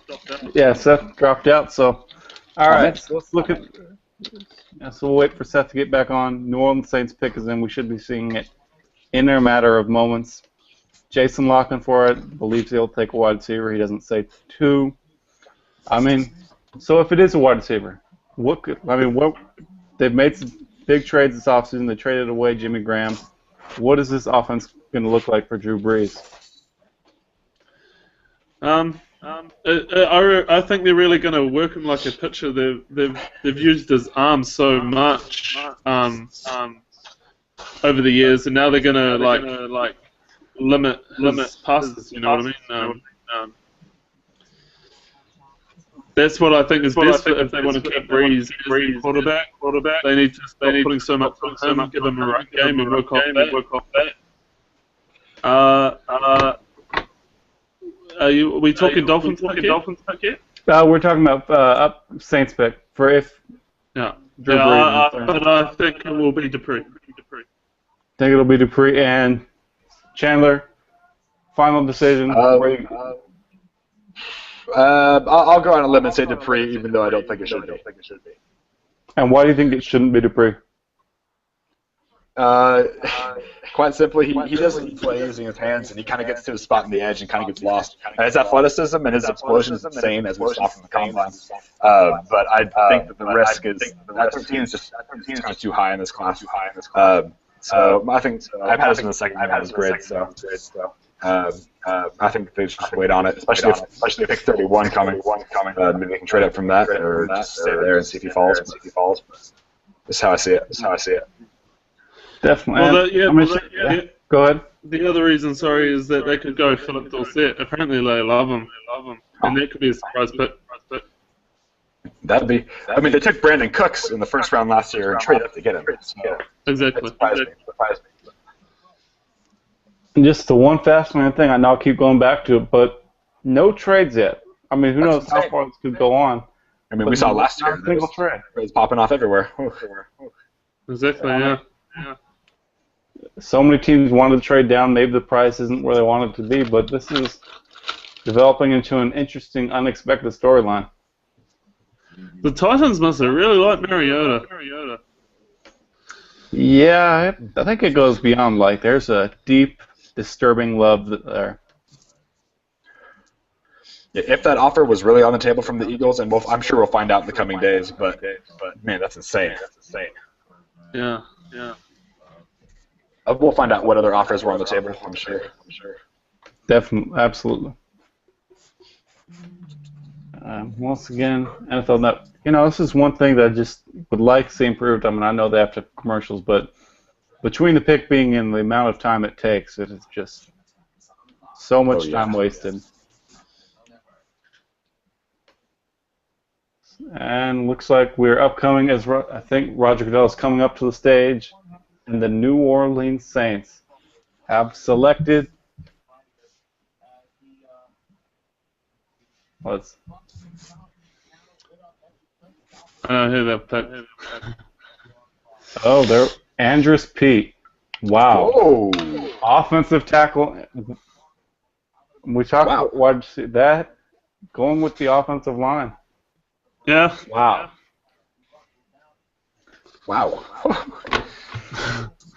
Chandler, what's your initial reaction besides wow?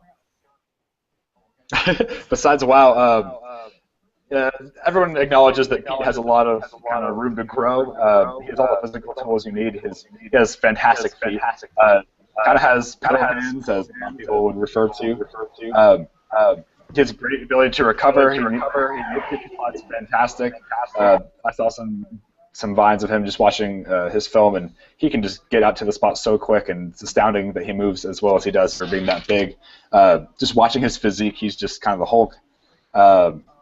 And so we'll see if it turns out. But he has huge potential at tackle. I can't blame him for taking him so early, and that's kind of about where I would take him. So it's a good pick.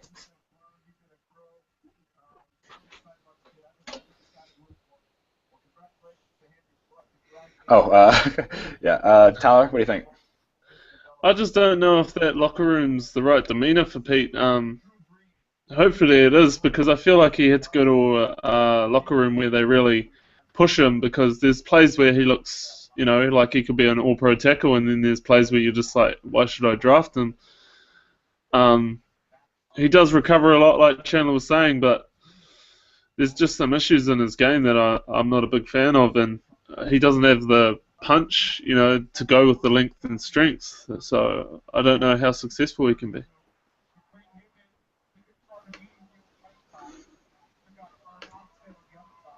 All right, and I am back. Apologies for the delay. So now, man, Miami's in perfect position. Devontae Parker's still there. We mentioned Tariq Armstead. He's still there. There are some big names still available. Could they surprise and take a pass rusher here? It's not out of the question. There's for all these rumors, there's been a lot of surprises. Just rumors were smoke screens. So I don't think it's Because Wake is getting on with age, and they've got Vernon, but he's not really. Jordan's issues. They could.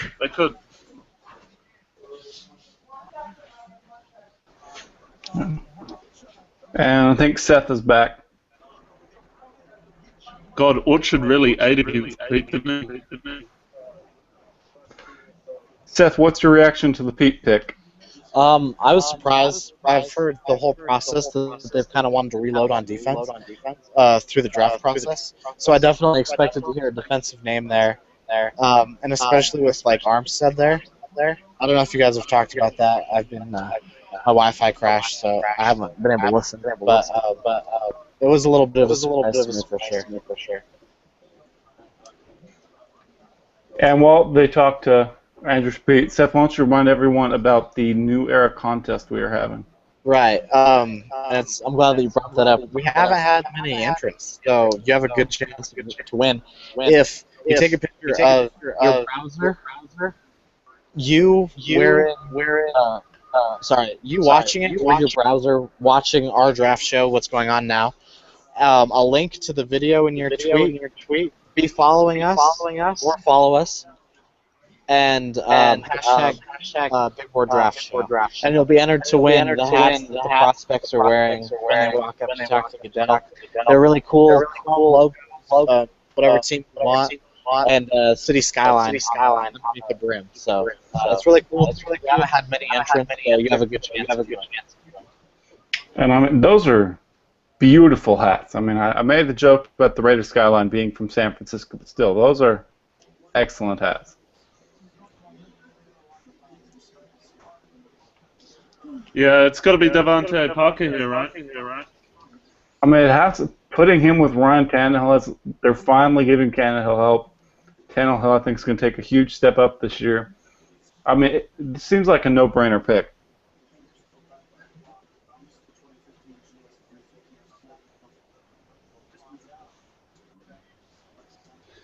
Really interested to see where the Raiders go in the next round. Yeah, I have to think edge. And which kind of scares me with Shane Ray there. I don't want Shane Ray to be the pick. And if he's sitting there in the second round, I know he'll tempt Reggie.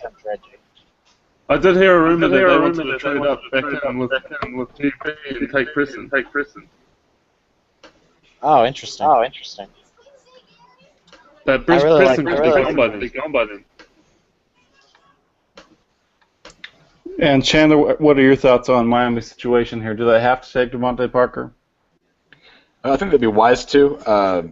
Tannehill is a really underrated quarterback. I think most of the draft would agree on that. And I love their pick. He's a good slot option. Even though he's not the first. In the slot. Might as well go out and get the number one receiver and let Tannehill prosper. And the pick is in, so we will be finding out in a matter of moments. And real quickly, we talked about New York Jets pick taking Leonard Williams. We mentioned Muhammad Wilkerson potentially being available. Sports Illustrated NFL, Jets insist they're not shopping star defensive lineman Muhammad Wilkerson. Maybe that's just so they don't get cheaper offers, but I don't see how you're going to play all four together. Well, that's what I'm saying. They might put Richardson on the end. That's all I can think of. Yeah, they all are very similar. And Richardson's we do have breaking news here. From Matt Miller, it's not about the current pick, but 49ers are trading back with the San Diego Chargers. Ooh, who are the Chargers? Chargers want Melvin Gordon. Chargers want Melvin Gordon. That's, yeah. Get him, yeah. Phillip Rivers, Melvin Gordon. I mean, now that Rivers is staying, you got to give him some more, give him running back to uplift that offense. Finally a trade. I mean, yeah, you mentioned it. We finally have a trade. Finally, after all the rumors, it's here.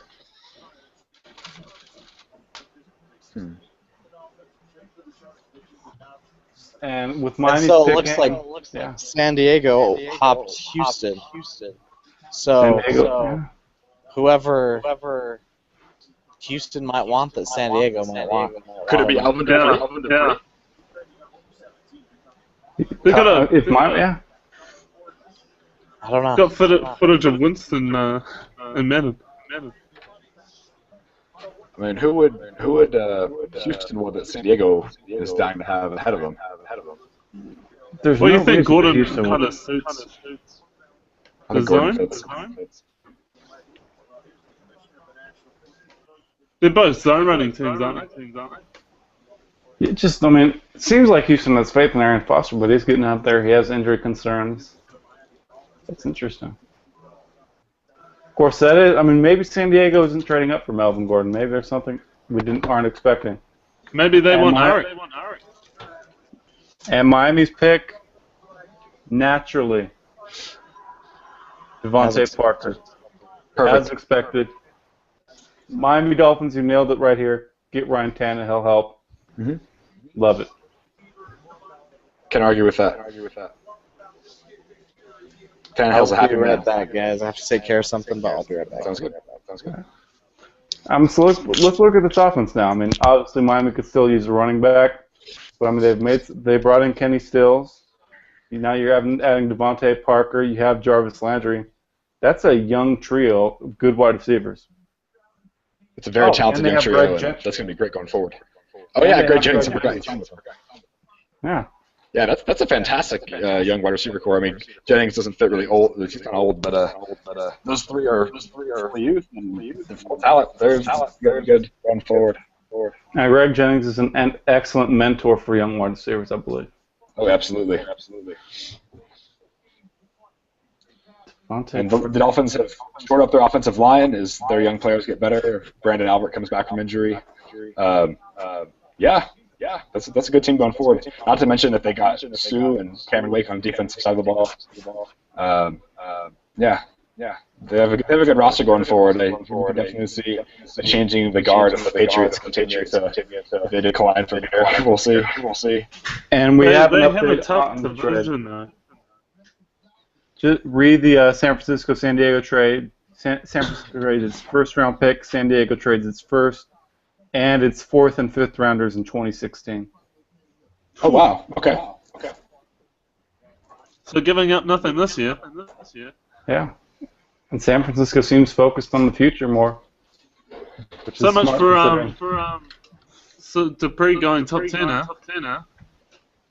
Thank goodness. Yeah, that did not happen. That was my nightmare scenario for Oakland, and it didn't come true. So I'm pretty happy. Now the second round, that's a different ordeal. San Diego on the clock. Their pick is in. Obviously, they were all excited to trade up to the spot.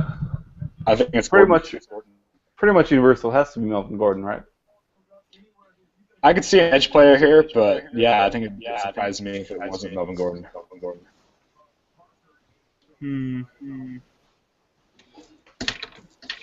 Chargers weaknesses.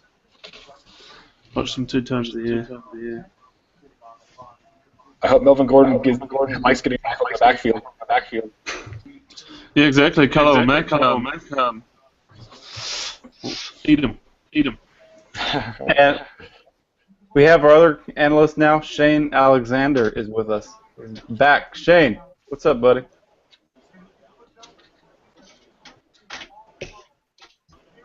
Oop. I think Shane's getting headphones on. It's all good. It's all good. Yeah. And Seth, real quickly, so Melvin Gordon, assuming he's a pick here, like it? I'm anti-running back in the first round, but I see the appeal. He's really talented. I think he fits in well. I understand it. And Shane, you there? Yeah, Philip. What's up? How we doing? How we feeling about Cooper to the Raiders? I'm sorry I'm late. No problem, buddy. Yeah. Don't bring that up again. Yep. Oh. Yeah. No, I'm alright about it. As long as we nail 35 with an edge, I'll be alright. And the way the draft's going, it looks like someone's going to land there. Yeah.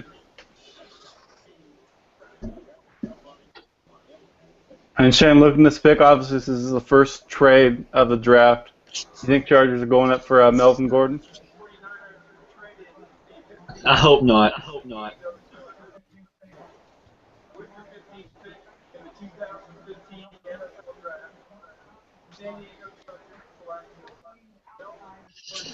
Such a reach. There you go. Figured. They got that running back. I'm so glad I like that pick because that's in our division and I don't like Melvin Gordon, so I'm happy with that. Shane, what's your reaction to this I'm pick? a believer. Should we text Steves right now going, good luck seeing Gordon run against Mick? Yes. Shane, what's your reaction to the pick? I don't like it. You don't draft running backs in the first round anymore. You can get the same production from Jay or Johnny if he's healthy, 1 or 2 rounds later. Bud Dupree's available. And Chandler, obviously you come from Raiders perspective. How is Melvin Gordon going to do against that Raiders front 2 times a season? I think he's going to have some really poor performances against our fantastic defense, of course. But I really like Melvin Gordon. I think this is actually a good pick for the Chargers. I think a lot of people are kind of missing the point of Melvin Gordon. His acceleration is insane. He gets a hole, he gets a crease, and he's gone. He's going to explode for 5, 6, 9 yards, even if there's a defender right there. It's not necessarily great for contact, but if he gets a crease, he's going to take it. I would expect him to average. He's going to top the league in a lot of categories like runs over 10 yards, runs over 20 yards, just because of his burst is so unreal. Give him a crease and he'll take advantage of it. So. I think it's a fantastic pick. Chidi, what's your reaction to the pick? How do you like it? Well, again, I wasn't a fan of him. I saw him versus Ohio State in the championship game, and that to me was a good defense, and he didn't show up, and Ezekiel Elliott did, and Ezekiel Elliott was the best running back on the field that day. I just don't see he's a home run hitter, and you don't get to make home runs as a runner in the NFL. He really struggled with vision when the gaps closed. Johnson couldn't get that 3 yards, so it's really a good pick in my eyes. And Seth, wrapping up this pick with you, what are your thoughts? I see the fit, and I see why they did it, but I have to agree. I don't think running back should be picked in the first round. I think you can get some production later. So, I mean, if that's what San Diego did, then I'm good with that. And Shane, so with the Houston Texans, their pick is already in. What are your thoughts on this pick? I would do Marcus Peters or Byron Jones or Delta 3. Pretty easy for me. They need a quarterback, and you can always have more edge rushers. We don't know about Clowney, and they need other than him anyway. So Bud's available, and this was a quick pick, so there's obviously somebody that they love. Chandler, what about you? Where do you think they go? Just to interject real quick, Adam Schefter just tweeted that San Francisco might not be done dealing. Whatever that means, trading up or back, who knows? And then he just tweeted not enough for San Francisco. 49ers will pick it. Probably back again, but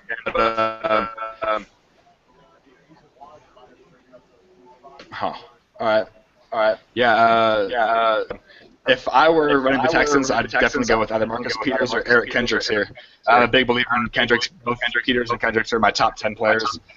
Putting Kendricks behind the defensive line with J.J. Watt in the same front as Javian Clowney with Lewis Nix, he'd just have a ton of success. And they've kind of had a whole inside linebacker ever since Cushing blew both of his knees in consecutive seasons. So I think Kendricks would be a great pick here, but I don't know. I don't think they necessarily go that direction. And T.D., what about you? What do you think they address the defense, add somebody to help out J.J. Watt and add to that secondary? I think they could go Cedric Abui here. Oh no! He's a zone run blocker, and it's kind of what they like. But another pick they could go here is wide receiver and go Jalen. I wouldn't like it, but they could do it. So if San Francisco's trade didn't happen, as Adam Schefter reported, was enough, so they will be picking at 17. Multiple areas they could go. I mean, Arik Armstead was a heavy connection there. He'd be going back to California, staying pretty local. So, Seth, starting with you, where do you think San Francisco could go now that they're on the clock? San Francisco. Armstead makes sense. I think that if Dupree is here, which I think Dupree is going to be the pick here, that could make sense for San Francisco. I'd probably guess that might take our Marcus Peters. And Shane, what about you? Where do you think Houston could go? Could they go corner? Could they go offensive line, inside linebacker? Me? Yeah. Quarterback.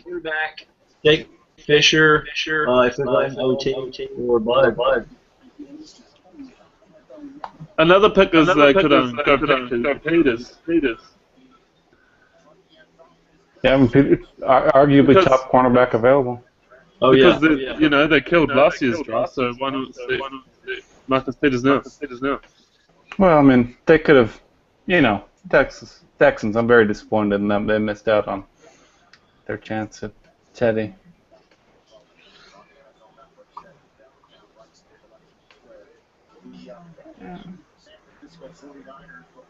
Let's see, pick is in. Hopefully Roger Goodell will be walking to the stage shortly, and we will find out where the Houston Texans are going, whether it's cornerback, inside linebacker, offensive tackle. Maybe. Well, let's talk about the players that have dropped. Yeah, let's do it. For you two, starting with you, who are some big names that have dropped? Well, Dupree is the big one. Everyone was saying he would go top 10, and he didn't. Obviously, Collins, with his stuff, I thought he could go at 5. But obviously, he's got the issues going with his case. Even Williams dropping to New York. Jets. And here is the Texans pick. Kevin Johnson. Wow. He's a very good player. Wow. He's not Marcus Peters. He is not. Shane, we'll start with you. What's your reaction to this pick? How do you feel about Kevin Johnson? I like the pick. In terms of position, I would have taken Byron Jones or Marcus Peters. But you know what you're getting with Kevin Johnson. I think his ceiling's probably lower, but I think his floor is probably higher. There's no question mark to his character. He's got good length. I like him. I gave him last one taking other players that play head up. And Seth, what about you? I had a first round grade on him too. I really like his game. He's consistent. He's got good feet. I mean, I think it's a good pick, and I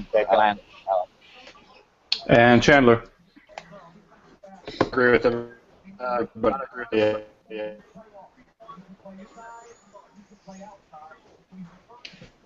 And TD, what are your thoughts on them not taking Peters, not taking Byron Jones, instead taking Kevin Johnson? He's real thin.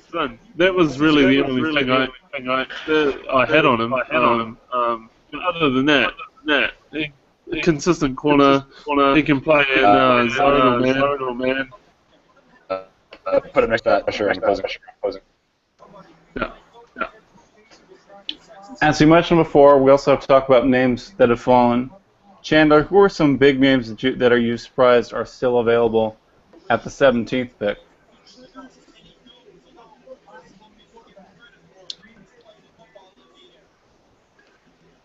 I think he might have frozen again. Yeah, all right. So, Seth, with you, who are some big names that you're surprised have fallen this far? Just looking at my board, immediately I see Marcus Peters, Lyle Collins, obviously,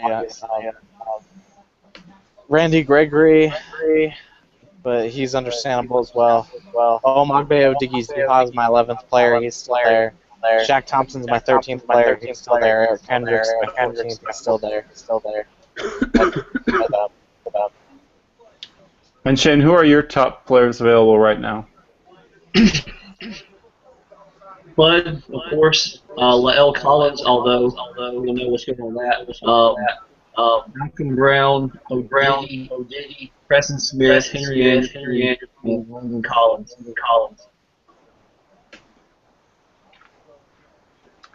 And 49ers pick is in, which pretty quick, so we're about to find out. That's going to be Eric.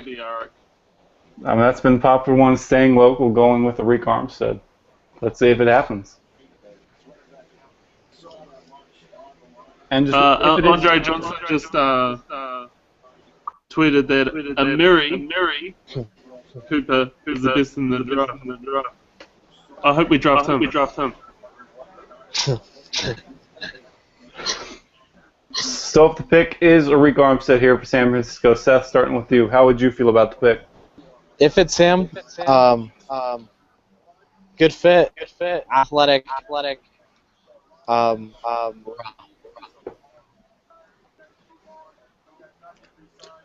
And Shane, how do you feel about Arik Armstead?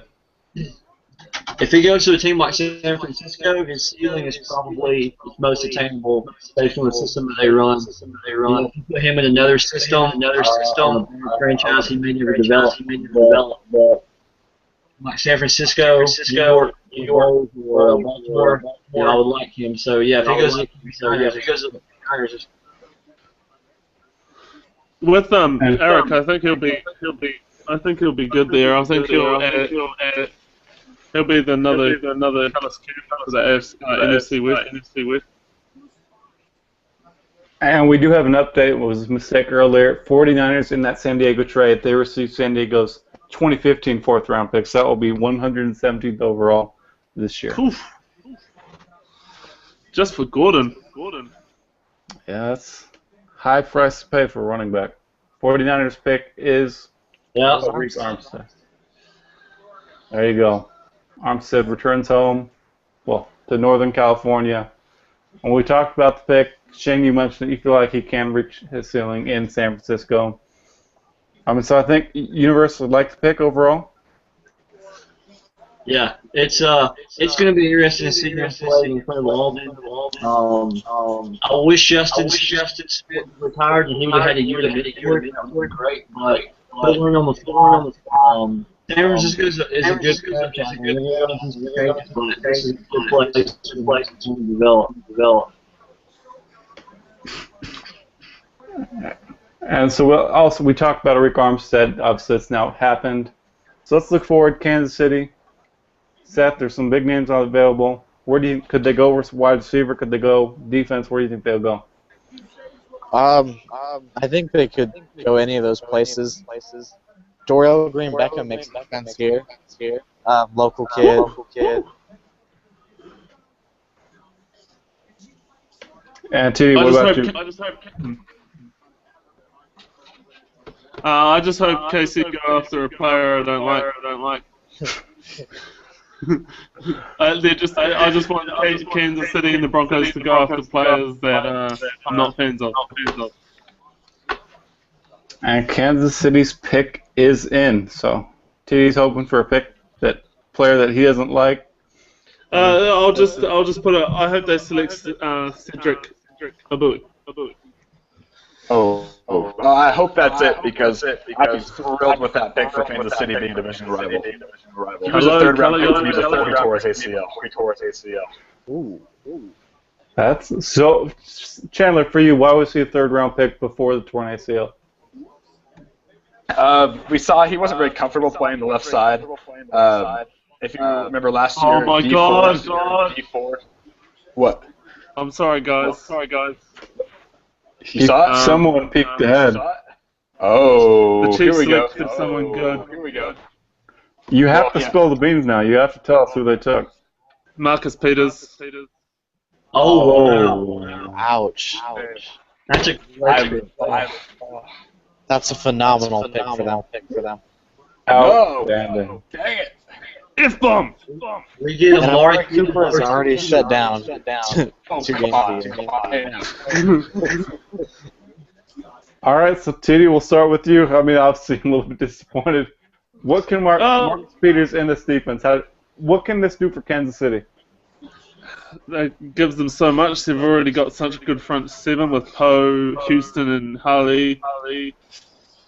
And now they've got pieces in their secondary. That defense is just insane. Yeah, good luck. We're just a player that's going to be shut down. Man, that is a great Those battles are counter going to for be Rick. awesome. Chandler, obviously, how you feeling about this pick? Obviously, you were extremely high on Marcus Peters. Marcus Peters, my number 2 player. A huge believer in him, and I think he's going to have a lot of success, especially with the defense that KC has built over the last few years.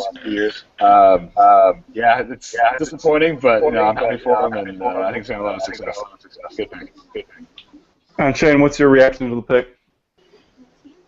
Excited for Amari Cooper versus Marcus Peters last year. Yeah, that's a great battle. It's going to be a yearly battle for the next decade. It's going to be great. I just want Eric Berry to get back to the secondaries complete.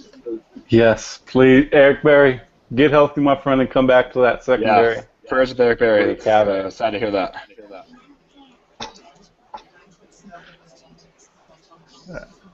And now, so Cleveland back on the clock. I mean, what are their options here at 19? Now, TD, we'll start with you. Who's picking next? Cleveland would be up next at 19. Well, they took Denny. They could go wide receiver here with Perriman. Dorsett, who's obviously getting first-round love. They could go edge rush. They could go Dupree here as well. Yeah, that's all I can think of at the moment. Seth, what about you? Cleveland back on the clock with their pick acquired from the Buffalo Bills trade last year. A trade that Buffalo may be regretting right now. Probably is. So what do you think? Where do you think Cleveland goes with the 19th pick? I expect them to go wide receiver. I just don't know who they would have on their board. Dorial Green Beckham still makes sense to me. We'll see. If the Browns want to replace Josh Gordon with Dorial Green Beckham, be my guest. That's a good point. Never mind. Scratch that. No, I can see it happening, but man, that would replace the headache with migraine. Yeah. It is the Browns. Who knows what could happen? Oh yeah. We really don't know. And Shane, what do you think? Where do you think Cleveland could go with the 19th pick? I wouldn't go wide receiver. I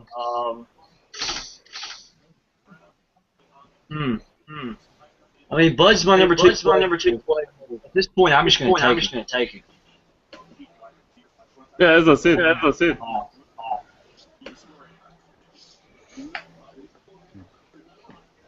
NFL Network, you really need to pick up your coverage here, please.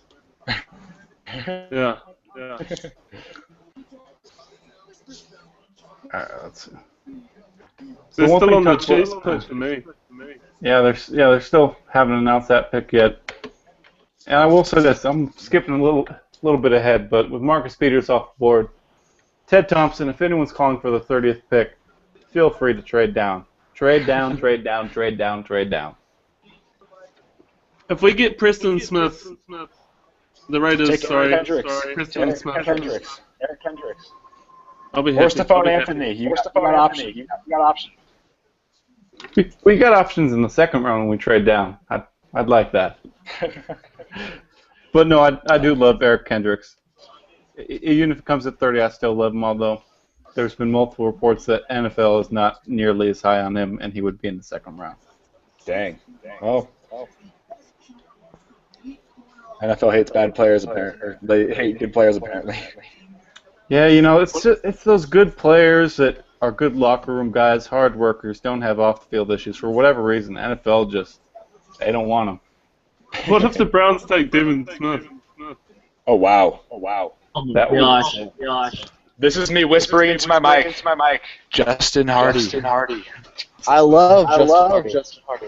I doubt Yes. it happens. I so doubt it happens, but I love Hardy. I was in a mock panel a couple of nights ago, Tuesday night.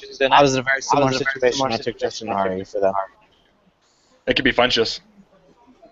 Could be Funchess. Ohio State, they're in Ohio. Cleveland's pick is already in. TD, don't ruin this pick this time. We're left waiting. I know. Keep I your just Ohio saw it State and I flag was hidden. like, oh, we won the national championship. I can wave it. I mean, I have my Mexican flag How many right players here. did Urban Meyer buy?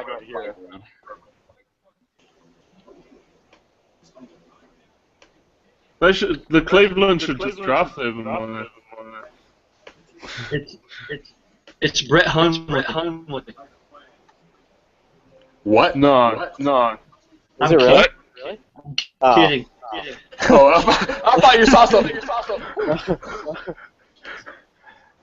Well, we were taking for a little bit of a spin there with the Brett Hundley. Although knowing the Browns, That would be a very Browns pick.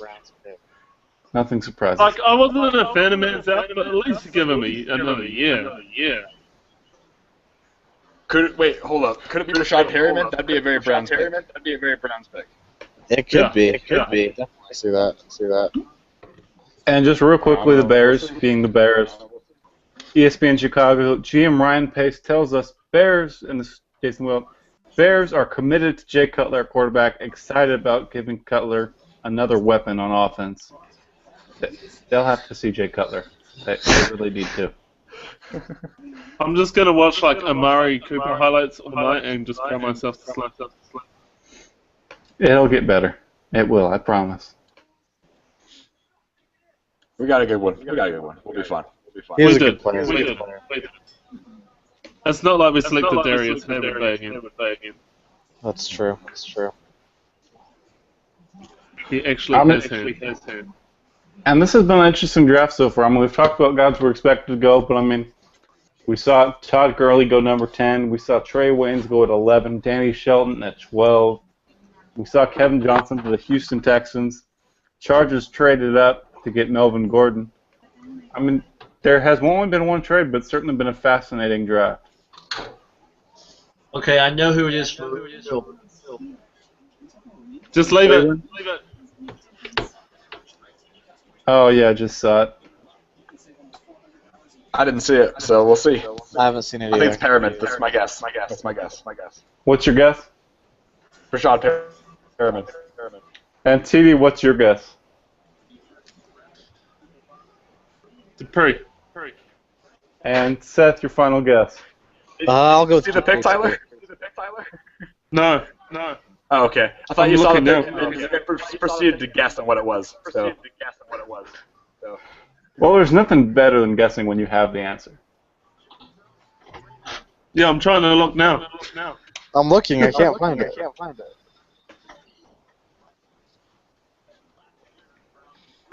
And Shane, I would ask you to guess, but you already know, so we're gonna slide on that one. Love the player, don't love the fit. That's all I'll say. Okay. It's Dupree. He's your number 2 player. I like more than two players. This just in, breaking news according to multiple sources, maybe direct sources, Shane likes multiple players. At least 5, no more than 7. Now we see the Browns' war room where no one is excited. I mean, there's no fight, but everyone's just sitting there. You know, that's probably why they needed Johnny Manziel, because it's such a boring room that they just need someone to bring life.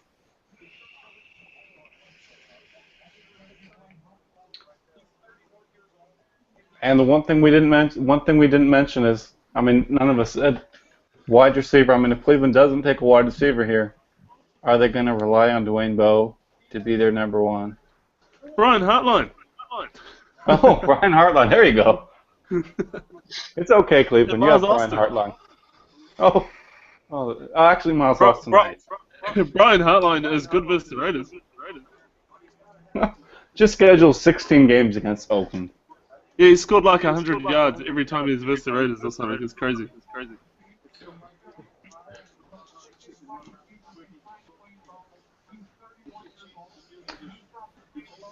I think I know what position it is, but I still What haven't. position do you think it is? What player it is? Well, I saw a tweet that hinted at.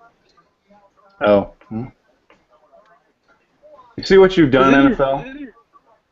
Has any Raiders players tweeted out about Murray Cooper? Yeah, Derek Carr said welcome to Oakland. Oh, yeah. I could imagine Gruden's love fest over Cooper. Oh, and here's just something real quickly from Bucky Brooks. Don't underestimate the value of Al Harris on the development of Marcus Peters with the Chiefs. Can't get a better feature of the bump and run technique. Seriously, though. Great, make him better. Yeah. You know, I just saw the wound and I thought I'd pour some more salt in there by the gallon. Yeah, I think I know the position too. Cameron Irving is the pick. Not a wide receiver, not Bud Dupree. Cameron Irving. Shane, you saw it first when it was on. So what are your thoughts on the pick? Well, they have Alex Mack, so you're going to draft a Pro Bowl center to play guard. I mean, your offensive line is going to be good if he flies to guard and Cleveland. I wouldn't have made that pick. And Seth, what's your reaction to the pick? Wow, that offensive line is scary. Is my first thought. I'd also like to take this chance to plug one of our writers, Ian Draft Guide. If you haven't bought it yet, and I'd just like to read Irving's summary that he gave, so you have kind of an idea of what he's doing. The best possible thing to happen to Cameron Irving just a few months before his FSU career ended, which was moving from left tackle to center. Irving was not a tackle prospect as he lacked the skills to be effective when facing edge rushers one-on-one. At center, Irving should be considered an even more special athlete than he was at tackle. His length is a huge asset, and he redirects players with ease and pass pro. As a run, Irving is getting into space, finding the second level. His strength and quickness makes him a terrific asset for the offense. Centers are rarely worth investing high, but Irving has the makeup of an elite center in the NFL and deserves a first-round pick. That's just the summary. There's a ton page on Irving. It's a great guide. If you haven't bought it yet, you can buy it on BigBoardDraft. It's a great resource. But something that Ian didn't allude to that he'll probably play guard, which I know a lot of people think might be his best position. And Chandler, going over to you, looking at this offensive line, obviously Cameron Irving can't play center because Alex Mack is there, but what do you think about this offensive line that Cleveland has put together? Whew, it's scary. I mean, from left to right, you have Joe Thomas, arguably the best tackle in the game. Joel Bitonio, who is probably was the best guard last year as a rookie. Best rookie guard, sorry, let me clarify. Zach Martin got a lot of the attention, but Bitonio had a great year. You have Alex Mack, who's probably the best center in the game, and now you have a highly athletic right guard in Cam Everett. So, I mean, that's a fantastic line. The Browns are building inside out. I can't argue with that approach. I wonder when they're going to take a wide receiver at next round, but give Johnny Football some help or whoever they decide to start. But no, it's a good pick overall. And TD with you, what do you think about this pick? And just real quickly, Philly's pick is already in. I think Cleveland moving him to guard is the best. I've always thought Irvin is better at guard. And I know Big Duke is the best O-line guy on Twitter. Was big for Irvin moving to guard. His ability just suits playing inside. He's not good in space, but put him in a phone booth, he's a lot better. I really like that. Their O-line is they've really helped those running backs they took last year. Go ahead. I just wanted to say one of our guests that will hopefully be on Patriots pick, barring technical issues. Ethan Hammerman tweeted Browns people telling me Irvin is going to play right tackle. So it's worth something to keep an eye on. Oh wow. Reaction first, starting with you, Shane. About the right tackle take? Yeah. I mean, I guess it's fine. Mitchell Schwartz is a great right tackle. I mean, I think after this year, if Alex Mack leaves, you slot him in center, and then you have a Pro Bowl center. It's a good pick long term. Solidifies your line. I just think short term they could have elsewhere. But I really like Cam. Number 9 overall player. I should push And the Eagles pick is in. Obviously, it's not going to be Marcus Mariota. So Chandler, starting with you, where do you think we see the Eagles go? I think they address an issue in the secondary. They still have a hole at the outside corner positions. Brandon Boykin is doing. And TD. TD is away. So, Seth, with you, where do you think the Eagles go with the 20th pick, which their pick is in? Eric Rowe makes That'll be Byron Jones. Just a freak.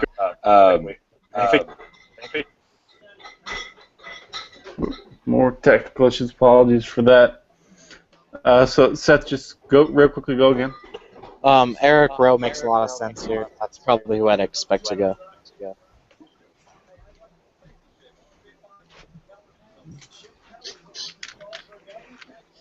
All right, and TD, you back? Yep. Where do you think the Eagles go here? Byron Jones. I think it's kind of in concrete. They love athletes. Pair him with Maxwell. Or they could surprise and go Brett Hunter here. Oh, shocker. That would surprise. Eagles pick is in. I saw who the pick is. I'm Nelson Aguilar. surprised, but It's surprising to me for sure. And just for the record, Adam Shepard pointed this out, Nelson Aguilar doesn't seem the type of wide receiver who Tennessee would want, so that door seems to be closing. So it's Nelson Aguilar, is it? Yep, Nelson Aguilar. What's your reaction to you? He suits. They lost Macklin. He kind of fits straight away, really.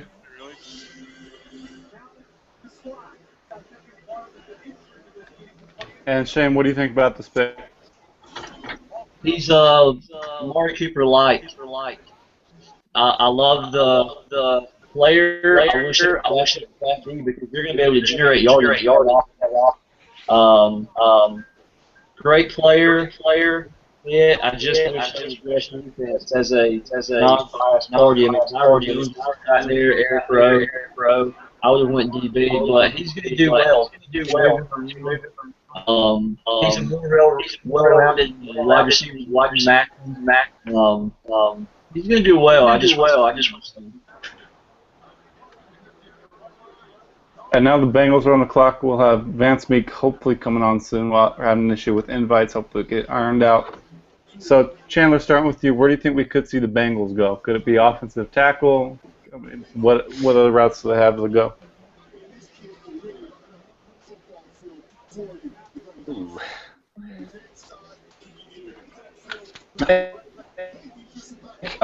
I'd plug my guy in Carl Davis. He's a solid one technique.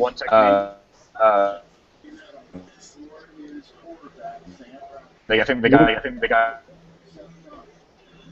You're cutting in and out. So, Sorry, it's Carl Davis. So we'll go to TV real quickly. Where do you think we could see Cincinnati go at the 21st pick? On the pick I like Davis. I like Davis next to Atkins, but I also like Goldman next to Atkins. I think those two will be quite a force to be reckoned with. They could also. I know that Joe Goodberry was saying that La'el Collins would be at the top of their board, but they didn't think he would drop, so that could be an interesting pick there. Taking the gamble. What else could happen is they could go get.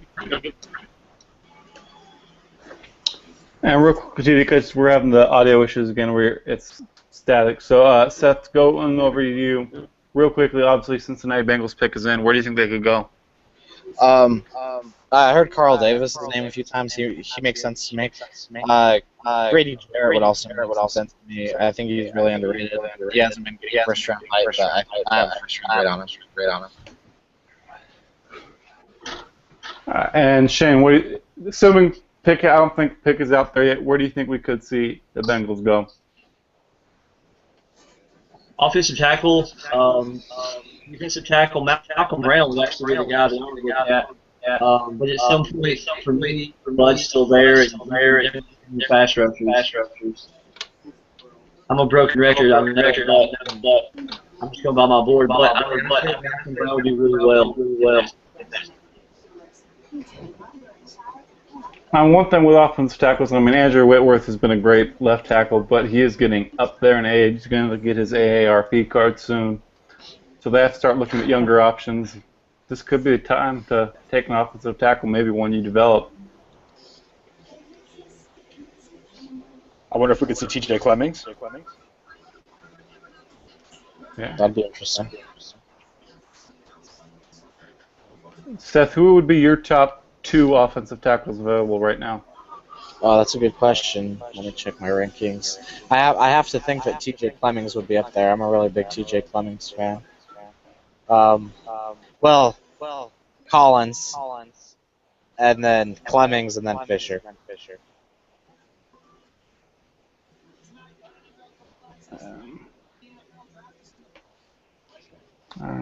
Let's see if there's any non-pick announcement breaking news going on. Let me throw this out. Considering that Ray, Dupree, Greg, Smith, and Jiggy are all available, that would look brilliant for that win that policy, right?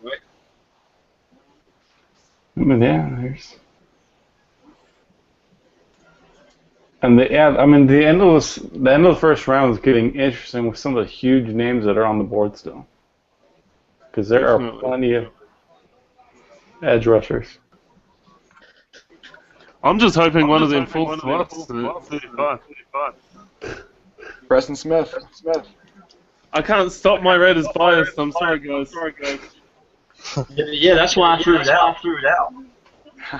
Because the Raiders could get a first edge. If we got Gregory or Smith at 35, I'm happy. I hope. I mean, I get that Gregory failed the test at the combine, which he knows is coming, but I hope teams aren't going crazy overreacted to weed. It's just. I've heard a lot of the more things. he drops, the better. There's reason to be concerned about with Gregory.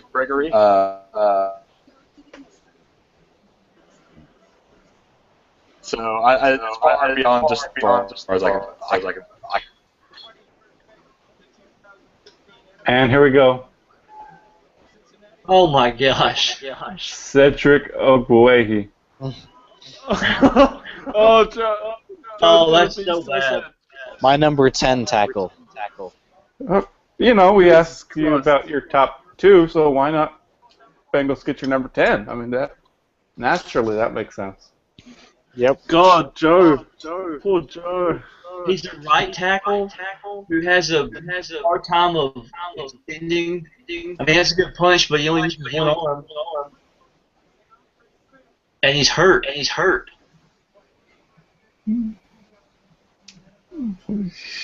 gave him a fourth round grade. Oh, he's just going to be so sad.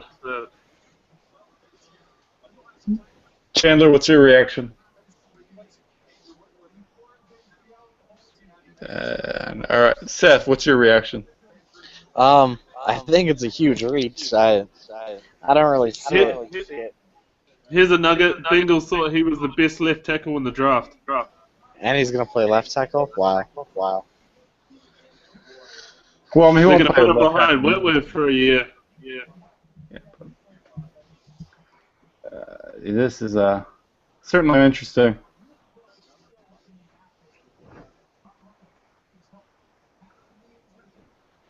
But even if where are they seeing a left tackle there? I just don't know. Unless Andrew Whitworth can pass on some of his genes and traits and expertise. These pass rushes are dropping. Yeah. Yeah. Oakland could land a good one. And Arizona could go pass rusher. Pitt's going to get Randy Gregory and just show everyone they were wrong. Who? Pittsburgh. Oh, Pittsburgh.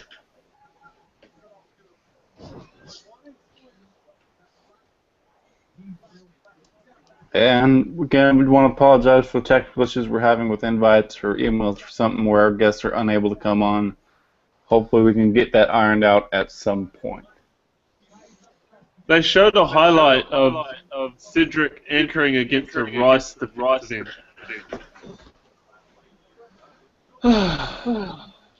Context. All right, so we've got Pittsburgh on the clock now. Shane, starting with you, where do you think we could see the Steelers go? I keep saying Byron Jones, but Byron Jones or Eric Rowe makes so much sense right here. Or if you want to move on from Jarvis Jones, you take Bud Dupree. Yeah. The Cincinnati Bengals fans, I know they're going to be so sad if Dupree. Oh, imagine that running back can call that. Shazier and Dupree. And Denver just moved up with they swapped picks with Detroit. Oh, wow. Things are getting intriguing. Who the hell's Denver going for? I hope it's not Bud. Yeah, I hope it is. So what is Denver getting to move down from 23 to 28?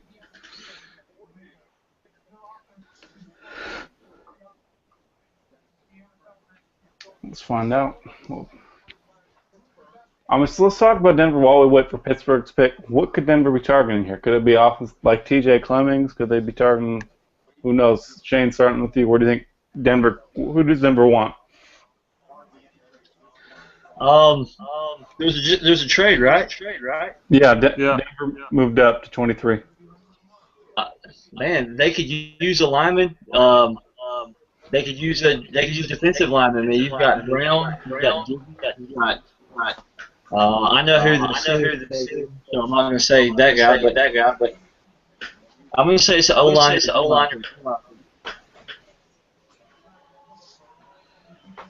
And here comes Goodell for Pittsburgh's pick. With Denver, I think they could actually move ahead of Dallas and Baltimore and go edge. I think that's a really good pick for Pittsburgh. But Dupree comes off the board. Oh no! Shane, got to go to you with Dupree. What are your thoughts? They just got the Le'Veon Bell of edge rushers. High praise. Wow.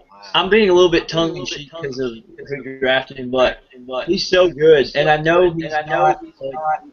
He doesn't have a full house of but he's so raw, so powerful. He's a 3 for outside linebacker. I never wanted him to go to but so this is perfect. I just feel bad for the Browns and the Bengals. The Ravens will be fine. You don't think Ogbuehi could have a chance against Bud Dupree? Oh man, that's gonna be a No, nightmare. no. Guys, I just heard a nugget. What is the nugget? Denver's going to take Shane Ray. Oh, Well, wow. that maybe now they knew Dupree was coming off sports, so they just love Shane Ray. That's crazy. Oh, well, look, he gets to live in Colorado, and then he can smoke as much marijuana as he wants. I was just about to say, it's a perfect fit. Perfect fit. Just pass the drug test, and it doesn't matter if you get pulled over. You're all good, Shane Ray. Exactly. All right, so Shane Ray, let's say he's the pick. TD, starting with you. Besides, obviously, Colorado's weed laws, let's talk about your thoughts on overall the selection and how he can fit in with Denver. I run at Shane Ray all day if I'm the Raiders, Chargers, and Chiefs. I move him off the ball. I put my tight ends there, and I just run counters that way. Because you're just going to gain yards. I just don't see the logic in that pick. I guess Weir is getting old, but there's questions on his character. I just don't see the good of that pick. And Shane, what do you think about this pick of Shane Ray to Denver? I gave him a 3rd round grade. Oh, So that's where I'm at. That sums it up very well. Well, I mean, he just completes a system that isn't really translatable to Denver. I mean, sure, you can translate from the 43 to the 34, but my point is he's really only good at one thing. Putting his hand in the dirt, and rushing the passer from a wide system. I don't think he has a high. I think he's a snap anticipator more than a burst guy. And then the foot injury, and now this off-field issue. I never was on board with the high one height. And Seth, what about you? What are you thinking on this pick?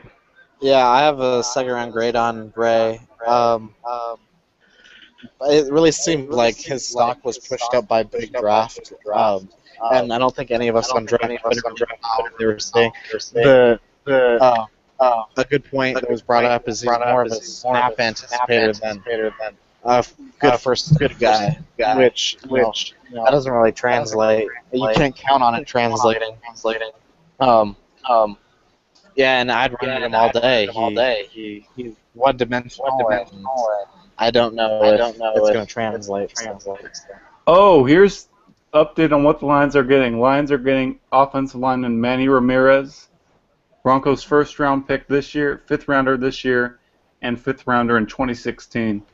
Robbed. They got absolutely robbed. Interesting. I just thank you, Broncos, for making the bad pick. Thank you.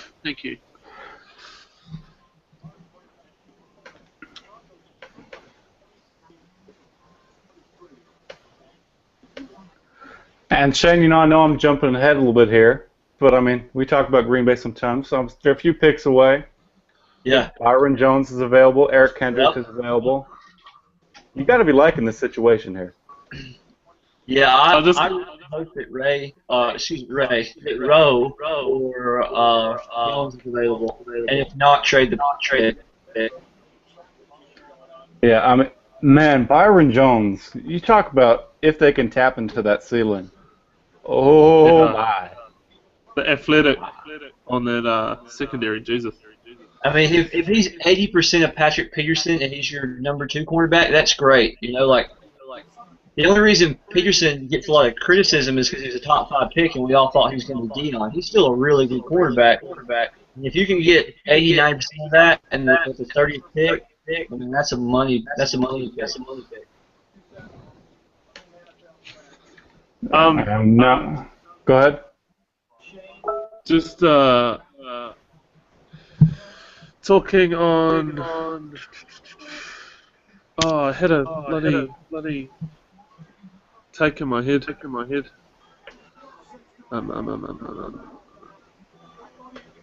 not gonna fly, but Byron Jones to Arizona makes a lot of sense. The athletic secondary that they have. Yeah, I'd love to have their secondary. Really putting it in my mind. They do want to go edge, though. They could go Eli Harold there.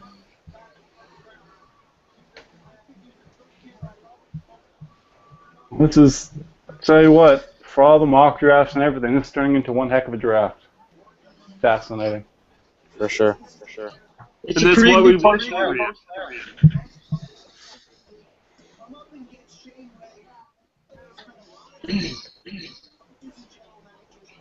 Let's see if there's any chatter going on right now.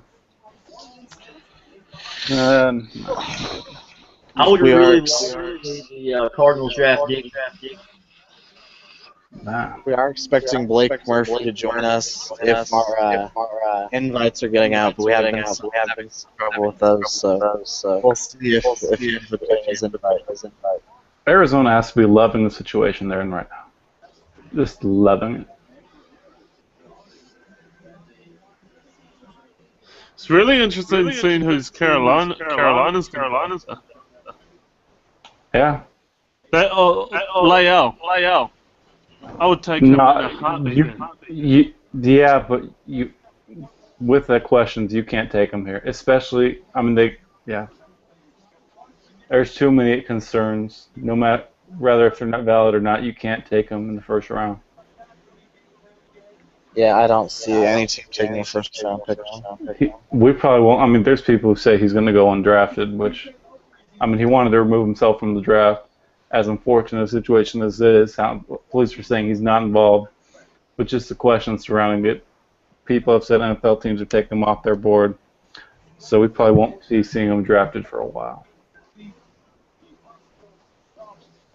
which is a lot of lost millions of dollars. Yep.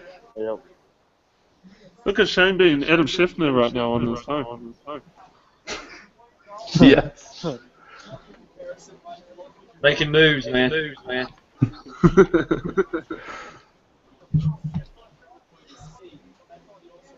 And Arizona's pick is already in. Okay. The Broncos can't keep all these old good players. Peyton's retired. They're not going to be good.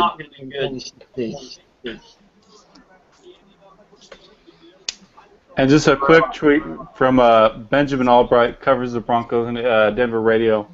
Who are you pulling off the field to get Shane Ray snaps? Von Miller? DeMarcus Ware? Who? Where? No, this was Albright in just regards to the Shane Ray paper. Yeah, that's who I would pull off the field, though. Where? Oh, where? Yeah, I got you.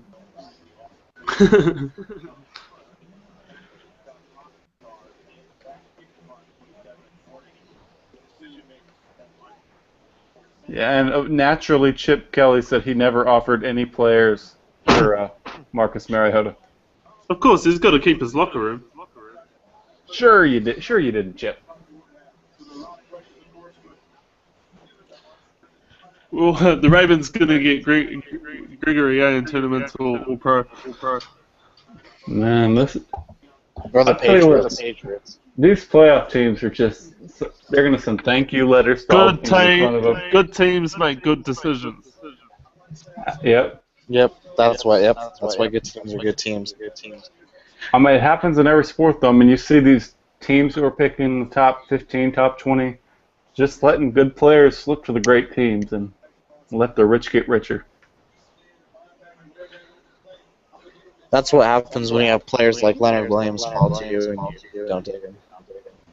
you take a wide receiver instead. Yeah. Yeah. When there's such a deep draft. I mean, it's not like Leonard Williams wanted to play for us. Oh, wait, he did. He wanted to play for Oakland very badly, and they said no. Still pick is in, but we wait and see who it is. I mean, you mentioned Diggy Zua, potentially, maybe a Randy Gregory or something, but there are some options here. Edge rusher, just going to be fun. Please, Arizona, make the right decision.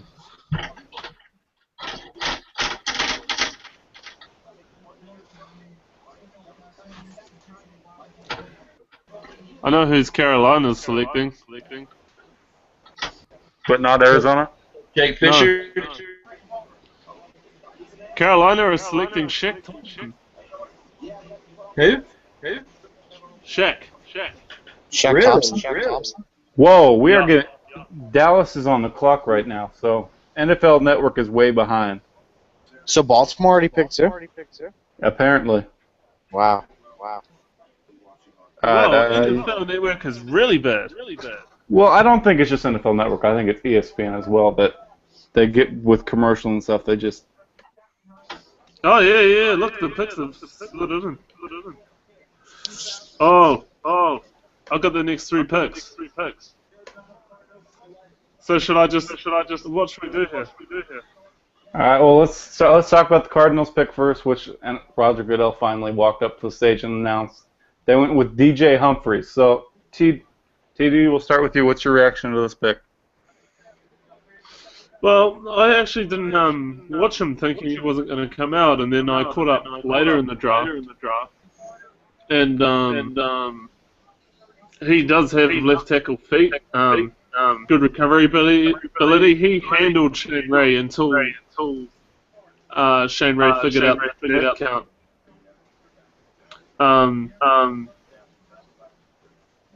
But I thought they were going to go edge rushing here. I'm quite surprised.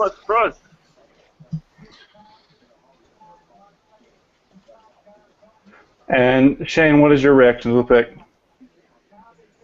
I'm not a huge fan of him in the first round, but I do agree with my man Kyle Krabs that NDT he has a pretty high ceiling.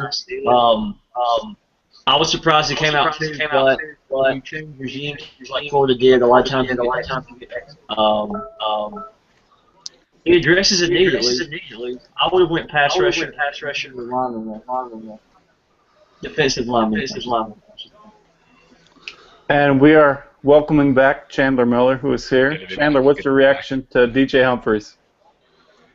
It's kind of a baffling pick. You guys just picked up Jared Valdir. I don't see why they would take him unless they wanted to take right tackle, take him for Bobby Massey. But I think that fits his skill set as well. I think he's more effective for a left tackle. He's a good player overall, but I don't really see the immediate fit. You'd be better off taking Eric Kennedy or an impact on defense. And TV, why don't you just announce who the Panthers are taking, because NFL Network is going to take a few months. Carolina is taking Shaq Thompson. Seth, what's your initial reaction? I love Shaq Thompson. He's my, I believe he's my 13th ranked player. So he's great value here. He's kind of a guy without a position. He's a tweener between a safety and a linebacker. But it's almost like it's not because he's deficient in an area that makes him a tweener. It's kind of like he's so good in multiple areas that he's a tweener. So he can move all around the defense. He's a bit undersized, but he's strong enough, certainly, and he's an excellent athlete. I really like the pick. And Shane, what's your reaction? They have Luke Kuechly, Thomas Davis, and Shaq Thompson. That is a sideline linebacker. They can cover anyone. He's my number 17 player. He's a space linebacker like Shane was saying. Pretty bit let him do what he does best. He's not an edge guy. Don't rush him. He'll be a space guy. And Chandler. The Panthers once again proved that they hate Cam Newton, and decided to take Thomas Davis 2.0 and for the defense. No, Shaq Thompson's a great player, and he's going to fit in there. But I'm really surprised they wouldn't go with T.J. Clemmings or an offensive playmaker, a wide receiver who maybe, I don't know. Kind of baffling, but it's a good pick nonetheless. Shaq Thompson's going to be a good player, and our defensive line is going to thrive. And TD, do you have the next pick for us? Because NFL Network is, yeah. Yeah, Baltimore has selected Rashad Perriman. There we go. I would have selected Devin Smith over that. That's what I. Why is that? But hold on. Why would you have taken Devin Smith, TD? I think he's Zimmerman tracks the ball. All right, we're having. All right, so Seth, over to you. Oh, Devin there. Seth, over to you. What do you think of this pick, and why did you like Devin Smith more? I kind of think that although Perriman's big and physical and fast, that high weight speedhead that everyone kind of dribbles over, I think Devin Smith kind of gives you what you eventually hope to get from Perriman, and I think that Devin Smith's going to excel in, tracking a deep ball, like Tyler said, and he's kind of lumped into a group of being like just a 9-route runner and scoring deep touchdowns, which on its own is not a bad trait to have. But I think he's even so much more than that. I think he can run good routes and make the most of his plays and stuff too. I really like him, but I understand the appeal of Perriman. And Chandler, what are your thoughts on this pick? Remind me what just happened. Sorry. Brashad Perriman to Baltimore. Right, Perriman. He's inconsistent with his hands, and I hope he's not the next Darius Hayward-Bay. Could be. He has a lot of upside, and we'll see if Flacco can take advantage of his ability to track the ball deep. He tracks it well, and he's good focused, but hands are just shaky on all the different routes. I don't know if you remember, Ward Prayers. Okay. And Shane? Okay. Shane, what about you? What do you think about the pick? Yeah. Baltimore? I'm sorry, I got cut out. Yeah, Baltimore. I don't like it. I didn't get him in a first-round grade. He's super athletic, but his hands are they're B minus class, and they operate transfer every year. I would have went Byron Jones or Edge and traded it to him. That's just how I like to build it. That's usually how Baltimore builds. That's certainly an interesting pick. I mean, it was mentioned. I mean, this goes back to Carolina, but then on to Baltimore. And Carolina continued to not help Cam Newton. It's ridiculous. When Cam Newton's a free agent next year, he should certainly explore other options. As for Baltimore, I mean, man, if they would have taken Randy Gregory as a player, they could have done so much with that. Instead, they go Perriman. We'll see how it works out. I don't know. All right, so moving on to the Dallas Cowboys, who are now on the clock. Seth, starting with you, who do you think Dallas could be targeting here? Gregory makes the most sense to me. And in the mock I did the other day, I had Gregory falling me in Dallas, and I took him. And I know a lot of Dallas fans like him. Makes sense. And Shane, what about you? Where do you think we could see the Cowboys go? Byron Jones or Randy Gregory. Have to. Man, that is just great value for Dallas. Get richer. And apparently, Detroit Lions have already submitted the pick. So jeez, we're so far catch up. All right, so we'll start searching. Let's talk more about Detroit Lions, who they could target. I'm going to start looking to see who some of these teams took, because we're not going to get it NFL coverage. So, Seth, starting with you, where do you think we could see the Detroit Lions go? That's a good question. I believe they need offensive line help. You guys can correct me if I'm wrong there. But TJ Flemings is still on the board. Also, they got decimated a defensive tackle this year. Malcolm Brown is still on the board. And TD, what about you? Just away from the computer. All right, so Shane, where do you think Detroit Lions could go? Defensive tackle. I mean, maybe depth there. Secondary could always use that. They just traded for Manny Ramirez for Denver. And by the way, Dallas Cowboys pick is Byron Jones. That is such a great pick. That is unfair. That is just, man. Gotta love it for Dallas. I mean, Shane, what are your thoughts? Obviously, you talked a lot about Byron Jones. Yeah, he's my number 9 overall player. I don't have the board in front of me. I love him. I think, like I said, 80 to 90% passer. He has good tape, and he shows willingness to do the little things. He's not the way you said yet, but he's a good prospect. I mean, I think he's my number 2 corner. And TD, what about you? What do you think about Byron Jones to the Dallas Cowboys? So they've selected him. Yeah. Athlete, they slowly building that team up. Morris Claiborne did really work out. As much as people said he was a workout warrior, his tape showed that he's a good player too. I thought he would actually go higher. It shows that Dallas are really going like that Bark sort of way as well.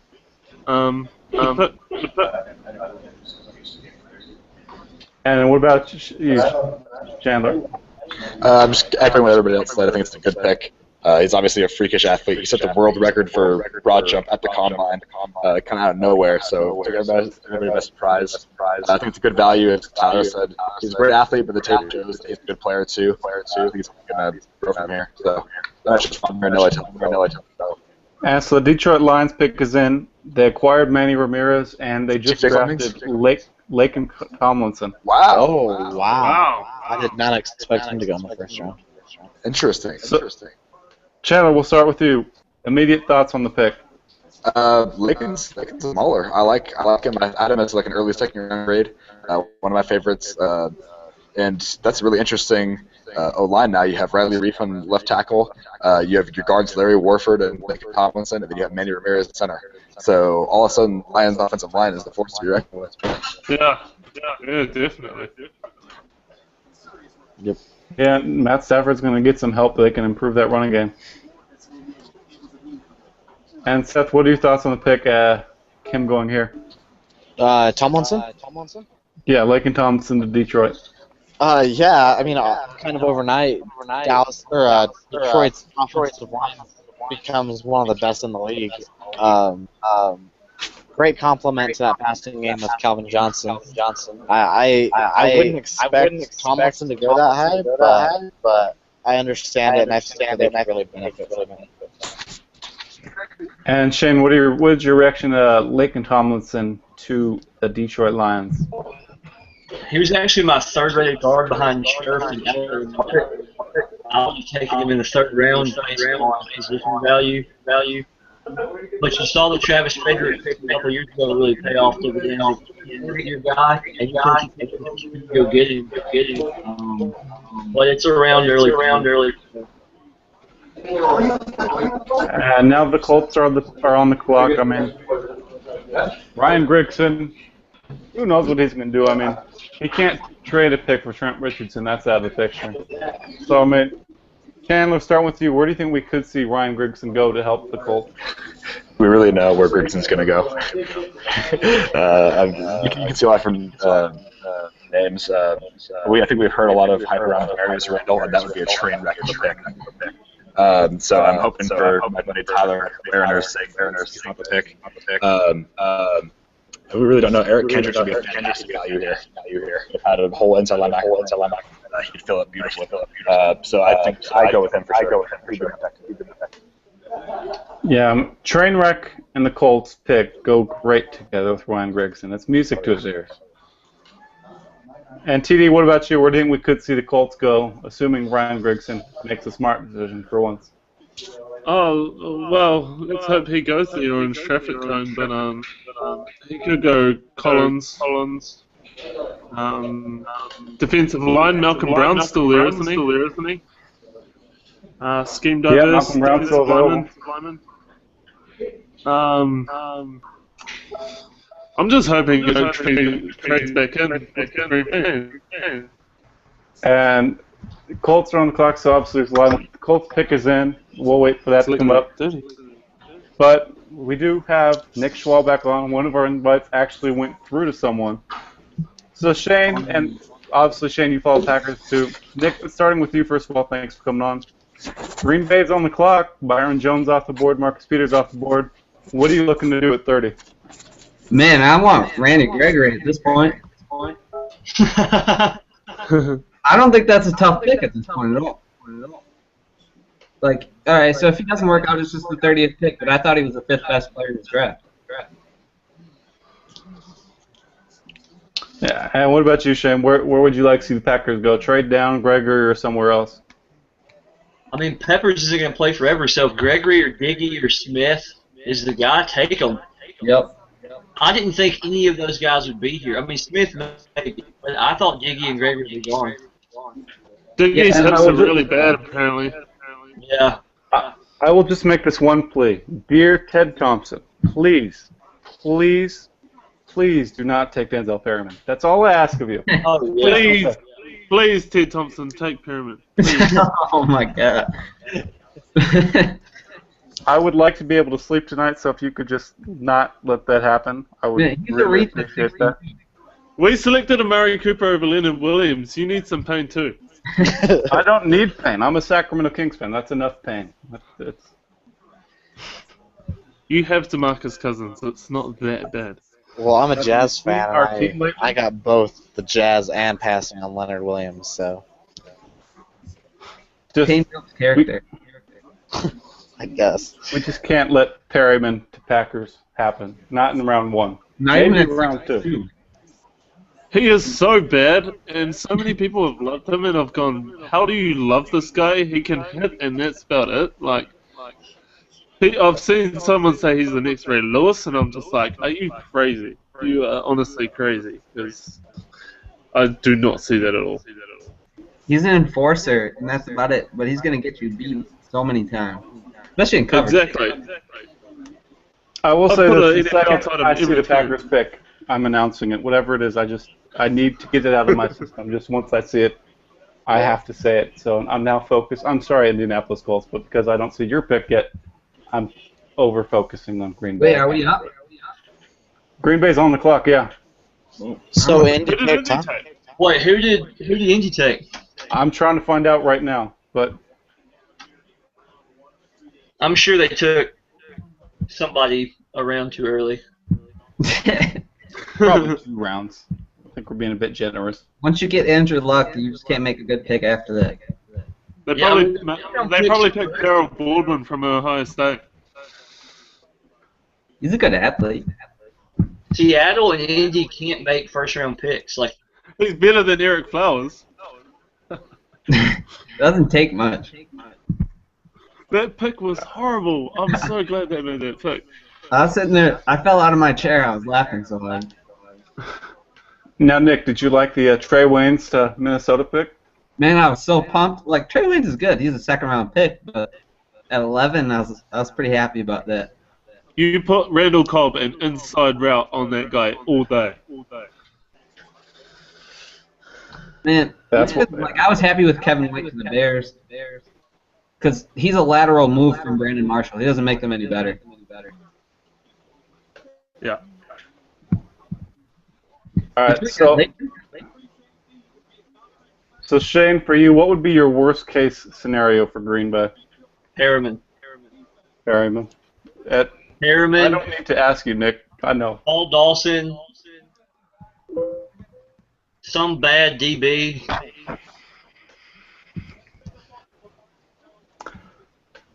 Could the Packers pair Collins with Clinton Dix? No, they have Morgan Burnett, who just out at the end of the season was just outstanding versus the run. Oh yeah. I mean, it's the first time we've seen it in a few years, but he was goodness. I would draft Collins and do some Todd Bolt stuff where you have like 3 safeties on the field, but I know Nick. Man, like, not with the board sitting at. Packers did not trade the pick, Okay. so they are picking someone. So you don't know who Andy's picked yet, though. I don't really let my Packers fandom show that much, but I don't want it to be Perryman. If it's Perryman, we're going to have some issues right now. Yeah, I'm logging off immediately. Oh, no. What? No. Wait, whoa. Hold on. I'm out. Hold on. This is just someone said Demarius Randall just tweeted about Green Bay. No. Whoa. The traffic cone? Wait, he plays the same position as HaHa. That isn't making sense. And Patriots traded the 32nd pick, so who knows what's going on right now. Where are you seeing this? Twitter. Oh yeah. He I see it has. on Twitter right now. Here we go. Let it happen. Green Bay pick, I believe, Malcolm Brown. Nice. Oh, huh. That's a really good pick. He is going to be so good. He is a really good pick. That's a good pick by Green Bay. I can't remember who it was a few weeks ago, but someone The reported Patriots that Green Bay was traded in love 32 with as well. Malcolm Brown, To who? hoping he would fall. Patriots have traded 32. To who? Do you guys know who? No, not yet. We don't know Malcolm yet. Brown's my number 11 player, and we got him at pick 30. Wait, hold on. What the? Hold on. What? Jim Matt. Moss is saying. We got different people saying different things. This is ridiculous. Randall did Yeah. tweet Green Bay time with smiley faces. Randall's going to Green Bay. That's what Yeah. it sounds like. It is. Randall's going to Green Bay. Maybe Malcolm Brown went to Indy? That makes sense. That makes sense. Demarius Randall was a A3 pick up until like a week and a half ago. I like him, but 30? What? Well, I have Why like did a we draft Howard Nixon? What's Morgan Burnett doing? HaHa's so good. I mean, is Clinton Dix retiring and we're not expecting it? Is he running for president? And if you're going Is to he pick a going to Saints, Poland? Brandon Collins. If it's Demarius Randall, I'm done.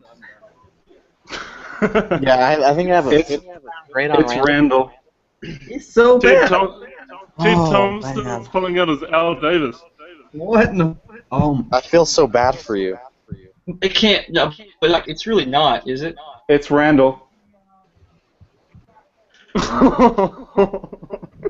Miss Chandler, oh my god.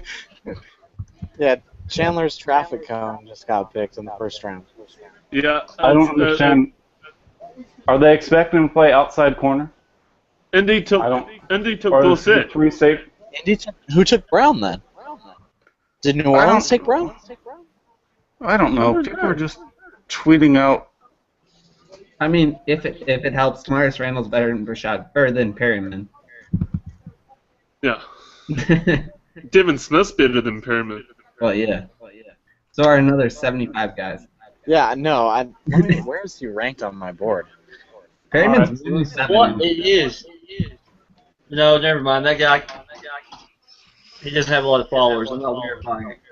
I'm trying to find out what. See, we should have just waited for it to be announced on TV. Demarius Randall is my number 186th ranked player. He's my number 100. Oh man. This is. I don't understand what Green Bay is doing. Malcolm Brown was available, Randy Gregg was available, Eric Kendricks was Has it available. been announced at all? I'm not watching TV right now. It's the pick. It's on Detroit's pick right now, but it's Randall for sure. God fucking damn it. There are children Yeah, watching. Colts selected Dorsett. Colts selected. Why would you want Dorsett when you have Ty?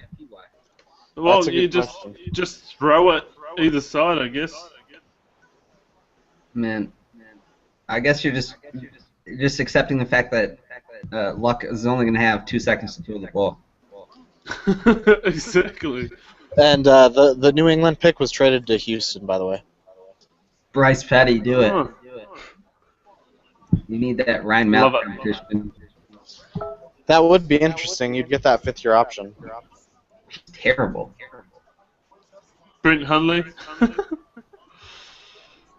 So, yeah, this is I odd. can't believe Green Interesting Bay pick. took Randall. I cannot believe that. I'm so sorry. Like, at least Amari Cooper's a good player. Like,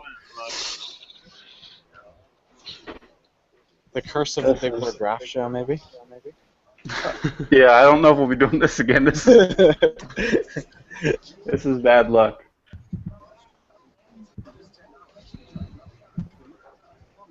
This is and just another note. Guardian Climb said that DJ Humphries was the 13th player on their board. What was that? Climb said that excuse me, I'll pull it up again. That Humphries was the 13th overall player on their board. damn. They were high on him. Wow. That's just, I wanted to move him up more, but like I was talking to Derek Class, and he's like, man, he just wasn't very good, and he's a Florida player. So. yeah. Yeah, so all the focus, Mike Mayock calling Randall the best cover safety in the draft, which is So, I heard from someone that the New England traded with Houston, but then Jason Braddock just tweeted that he's hearing that it's not Houston, so we'll see. Oh, close. I don't see us trading this. there's, I mean, Did they announce Yeah. it? I'm not watching TV right now. no, they're still on They're the on clock. Indy. They're still on Indy. clock. Why would you not draft Eric Rowe if you wanted a third safety / cornerback? Because you want him to drop to the Raiders at 35. Are we moving Burnett to linebacker?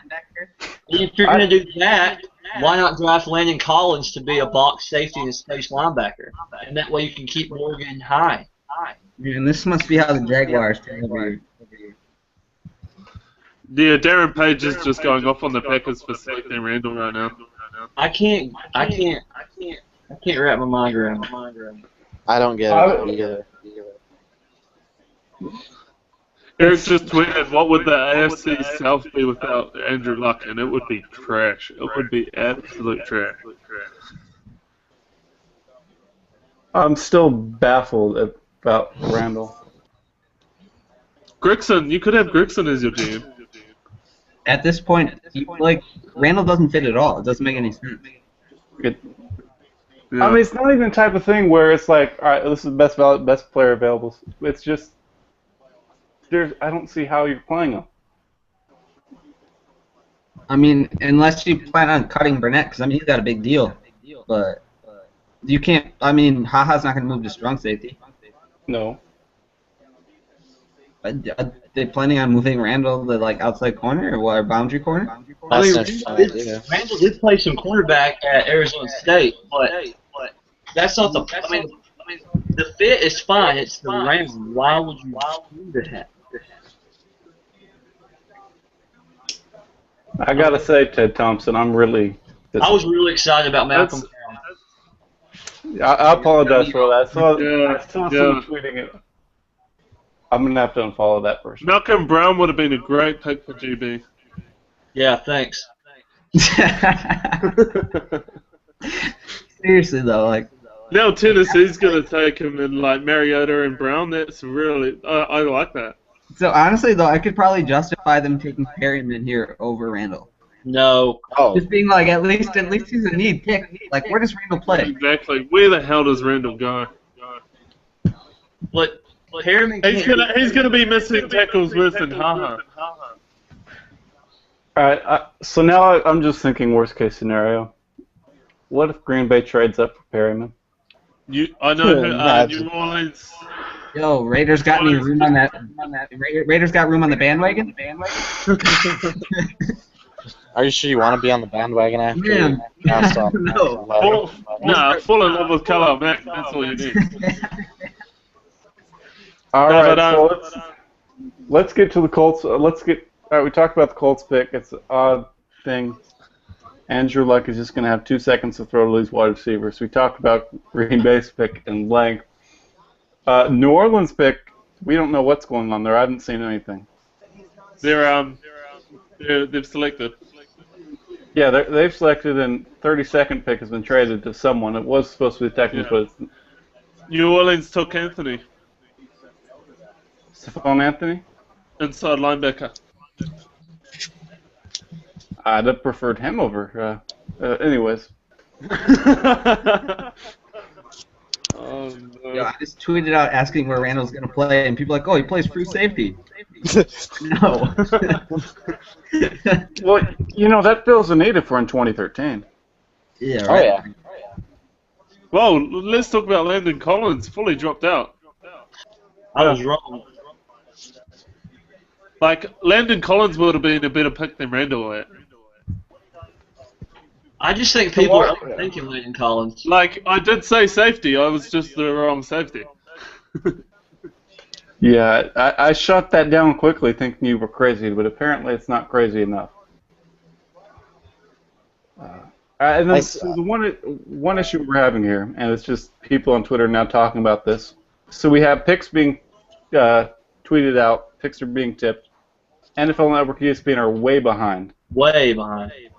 So I New mean, England or New Orleans picked already. how do they fix this issue going forward? You just have to stop caring about the talking head's opinion, but you have to just stay current with the. You know how they do in the national championship game, where they have the game on one channel and the other channels are devoted to like conversation. They need to do that. Yeah. Yeah. You could even do that. You could do split screen or something. I really like that idea with multiple ESPNs doing like multiple rooms. Maybe there could even be a BigBoardDraft channel, you know? Well, we'd have to iron out our technical issues. Yeah, we have to iron out Nick dropping MFGD on the.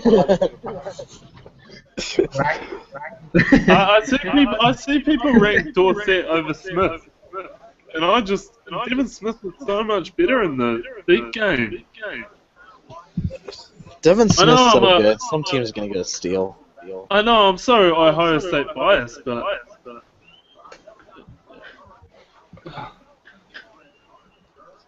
All right, so because ESPN, I'm going to say right now, just bold prediction. We're all going to hate the Green Bay pick ESPN's about to announce. Just bold prediction. Hashtag hot take. Yeah, I think that's kind of a ice cold take if people know the pick.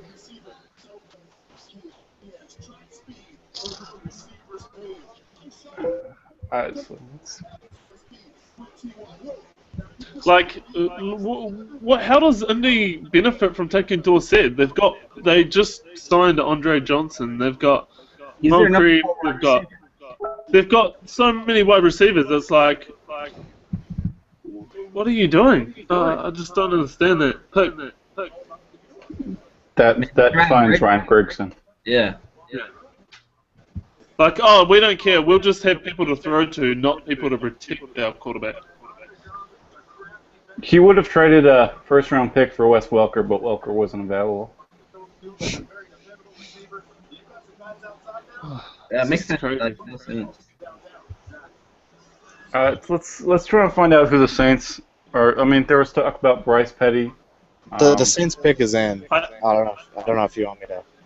Just I reveal it. told people Owa wouldn't go first round, and it's showing here. Reveal the Saints pick. His hips are really bad. Seth, who did New Orleans pick? Stephon Anthony. Oh, so yeah, Stephon, my bad. I forgot about that. Inside linebacker, athletic for sure. The Patriots actually are going to pick at 32, by the way. Oh, they are. Trade it. Trade probably fell apart or something. Well, this has been a fun chaotic event. So Shane, we'll start with you. Stephon Anthony to New Orleans. What are your thoughts? He's a nice linebacker, athletic. He's got some nice tape, some average tape. I gave him a second round grade, a mid to late second round grade, so I wouldn't have taken him here.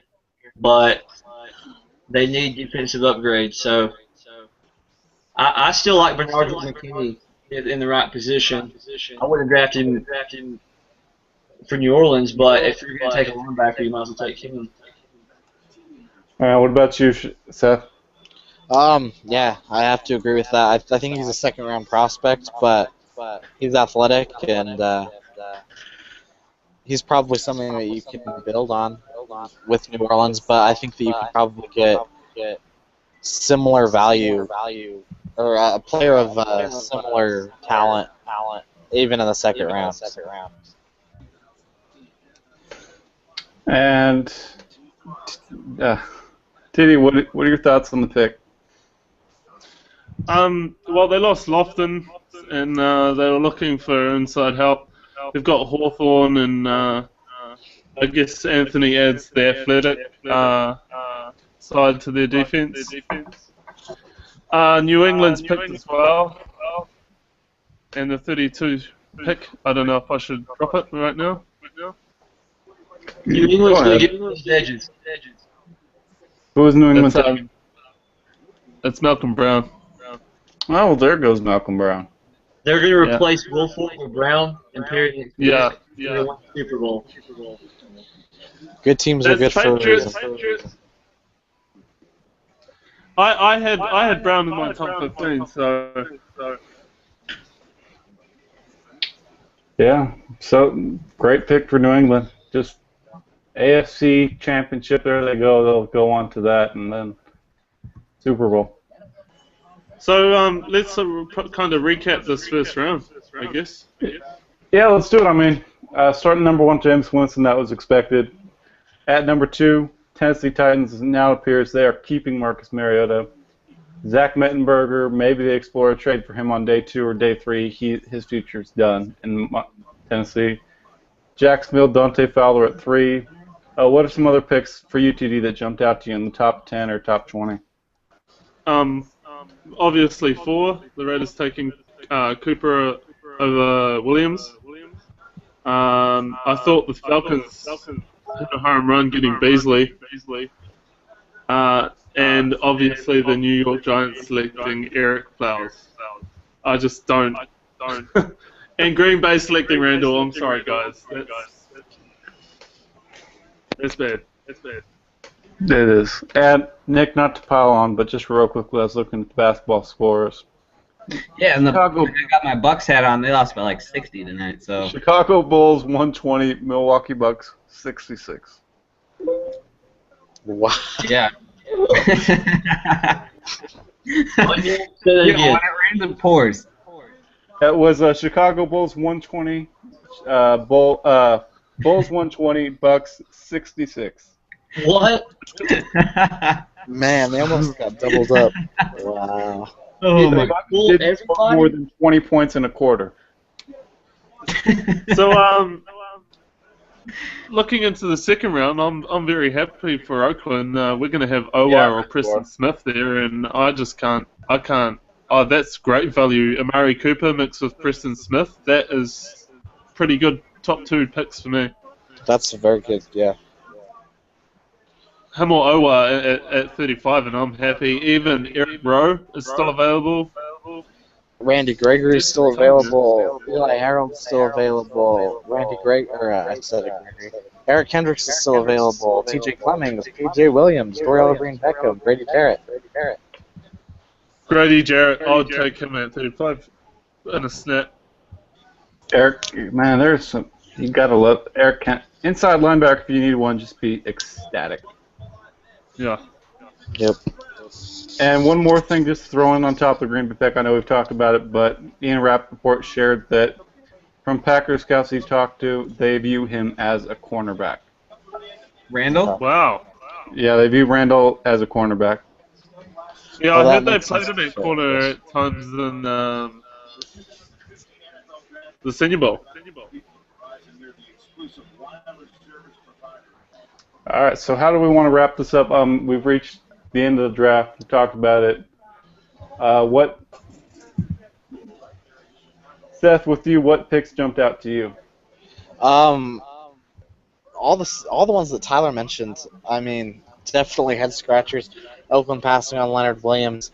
The Eric Flowers pick, the human pop up. The Damaris Randall pick, the human traffic cone.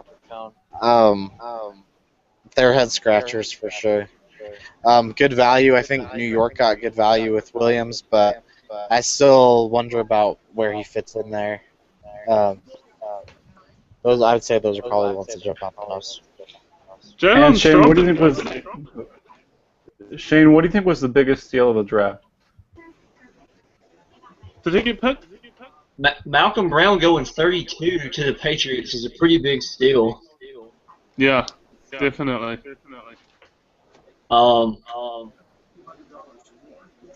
The Dupree pick to 22. I mean, he was my number 2 player with 22. So based on my board, that's the big. And Nick, we'll end with you. Chandler's not here, so we'll end with you as our wrap-up guest. So congrats on the promotion. Things that jumped out at you from this draft and the best players available going into round 2. Well, obviously, Demarius Randall. Just didn't expect that at all. Eric Flowers sucks. Other than that, I don't think there wasn't a whole lot of trades by that measure, and I don't think there's any real extreme reaches beyond that. And best players available: Eric Kendrick, Randy Gregory, but I think we could really see him fall if he didn't make it in the first round. And obviously, I mean, at this point, looking at Gregory, DGB, those type of guys with some significant off-the-field issues, I think we could really see them fall. Maybe not even in the second round, maybe going third. And everyone, I do want to apologize for all technical difficulties with the invites and then the craziness that was the draft and the confusion. All these things we will get ironed out. Obviously, Big Board Draft's first live draft coverage. We are back tomorrow to cover day 2. Seth, do you want to send us off? Sure. Just thanks everybody for checking on. Be sure to check back in tomorrow. More great coverage. Lots of good prospects on the board. A lot of Super Bowls are won in the second and third round, as I'm sure all you guys know. Be sure tomorrow to enter the New Era Draft Cap contest. Send a picture of your browser with you watching our draft show, hashtag BigBoardDraft show, and a link to the show in your tweet, and you'll be entered to win a New Era Draft Cap.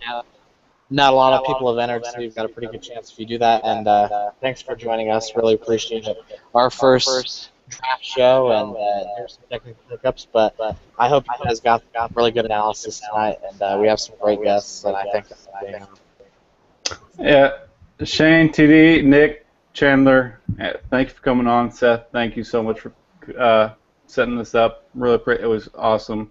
Despite the hiccups, we will get better, and you know what? Had a blast doing it. Everyone, thank you for listening and watching to the Big Board Draft live NFL Draft Show covering day 1.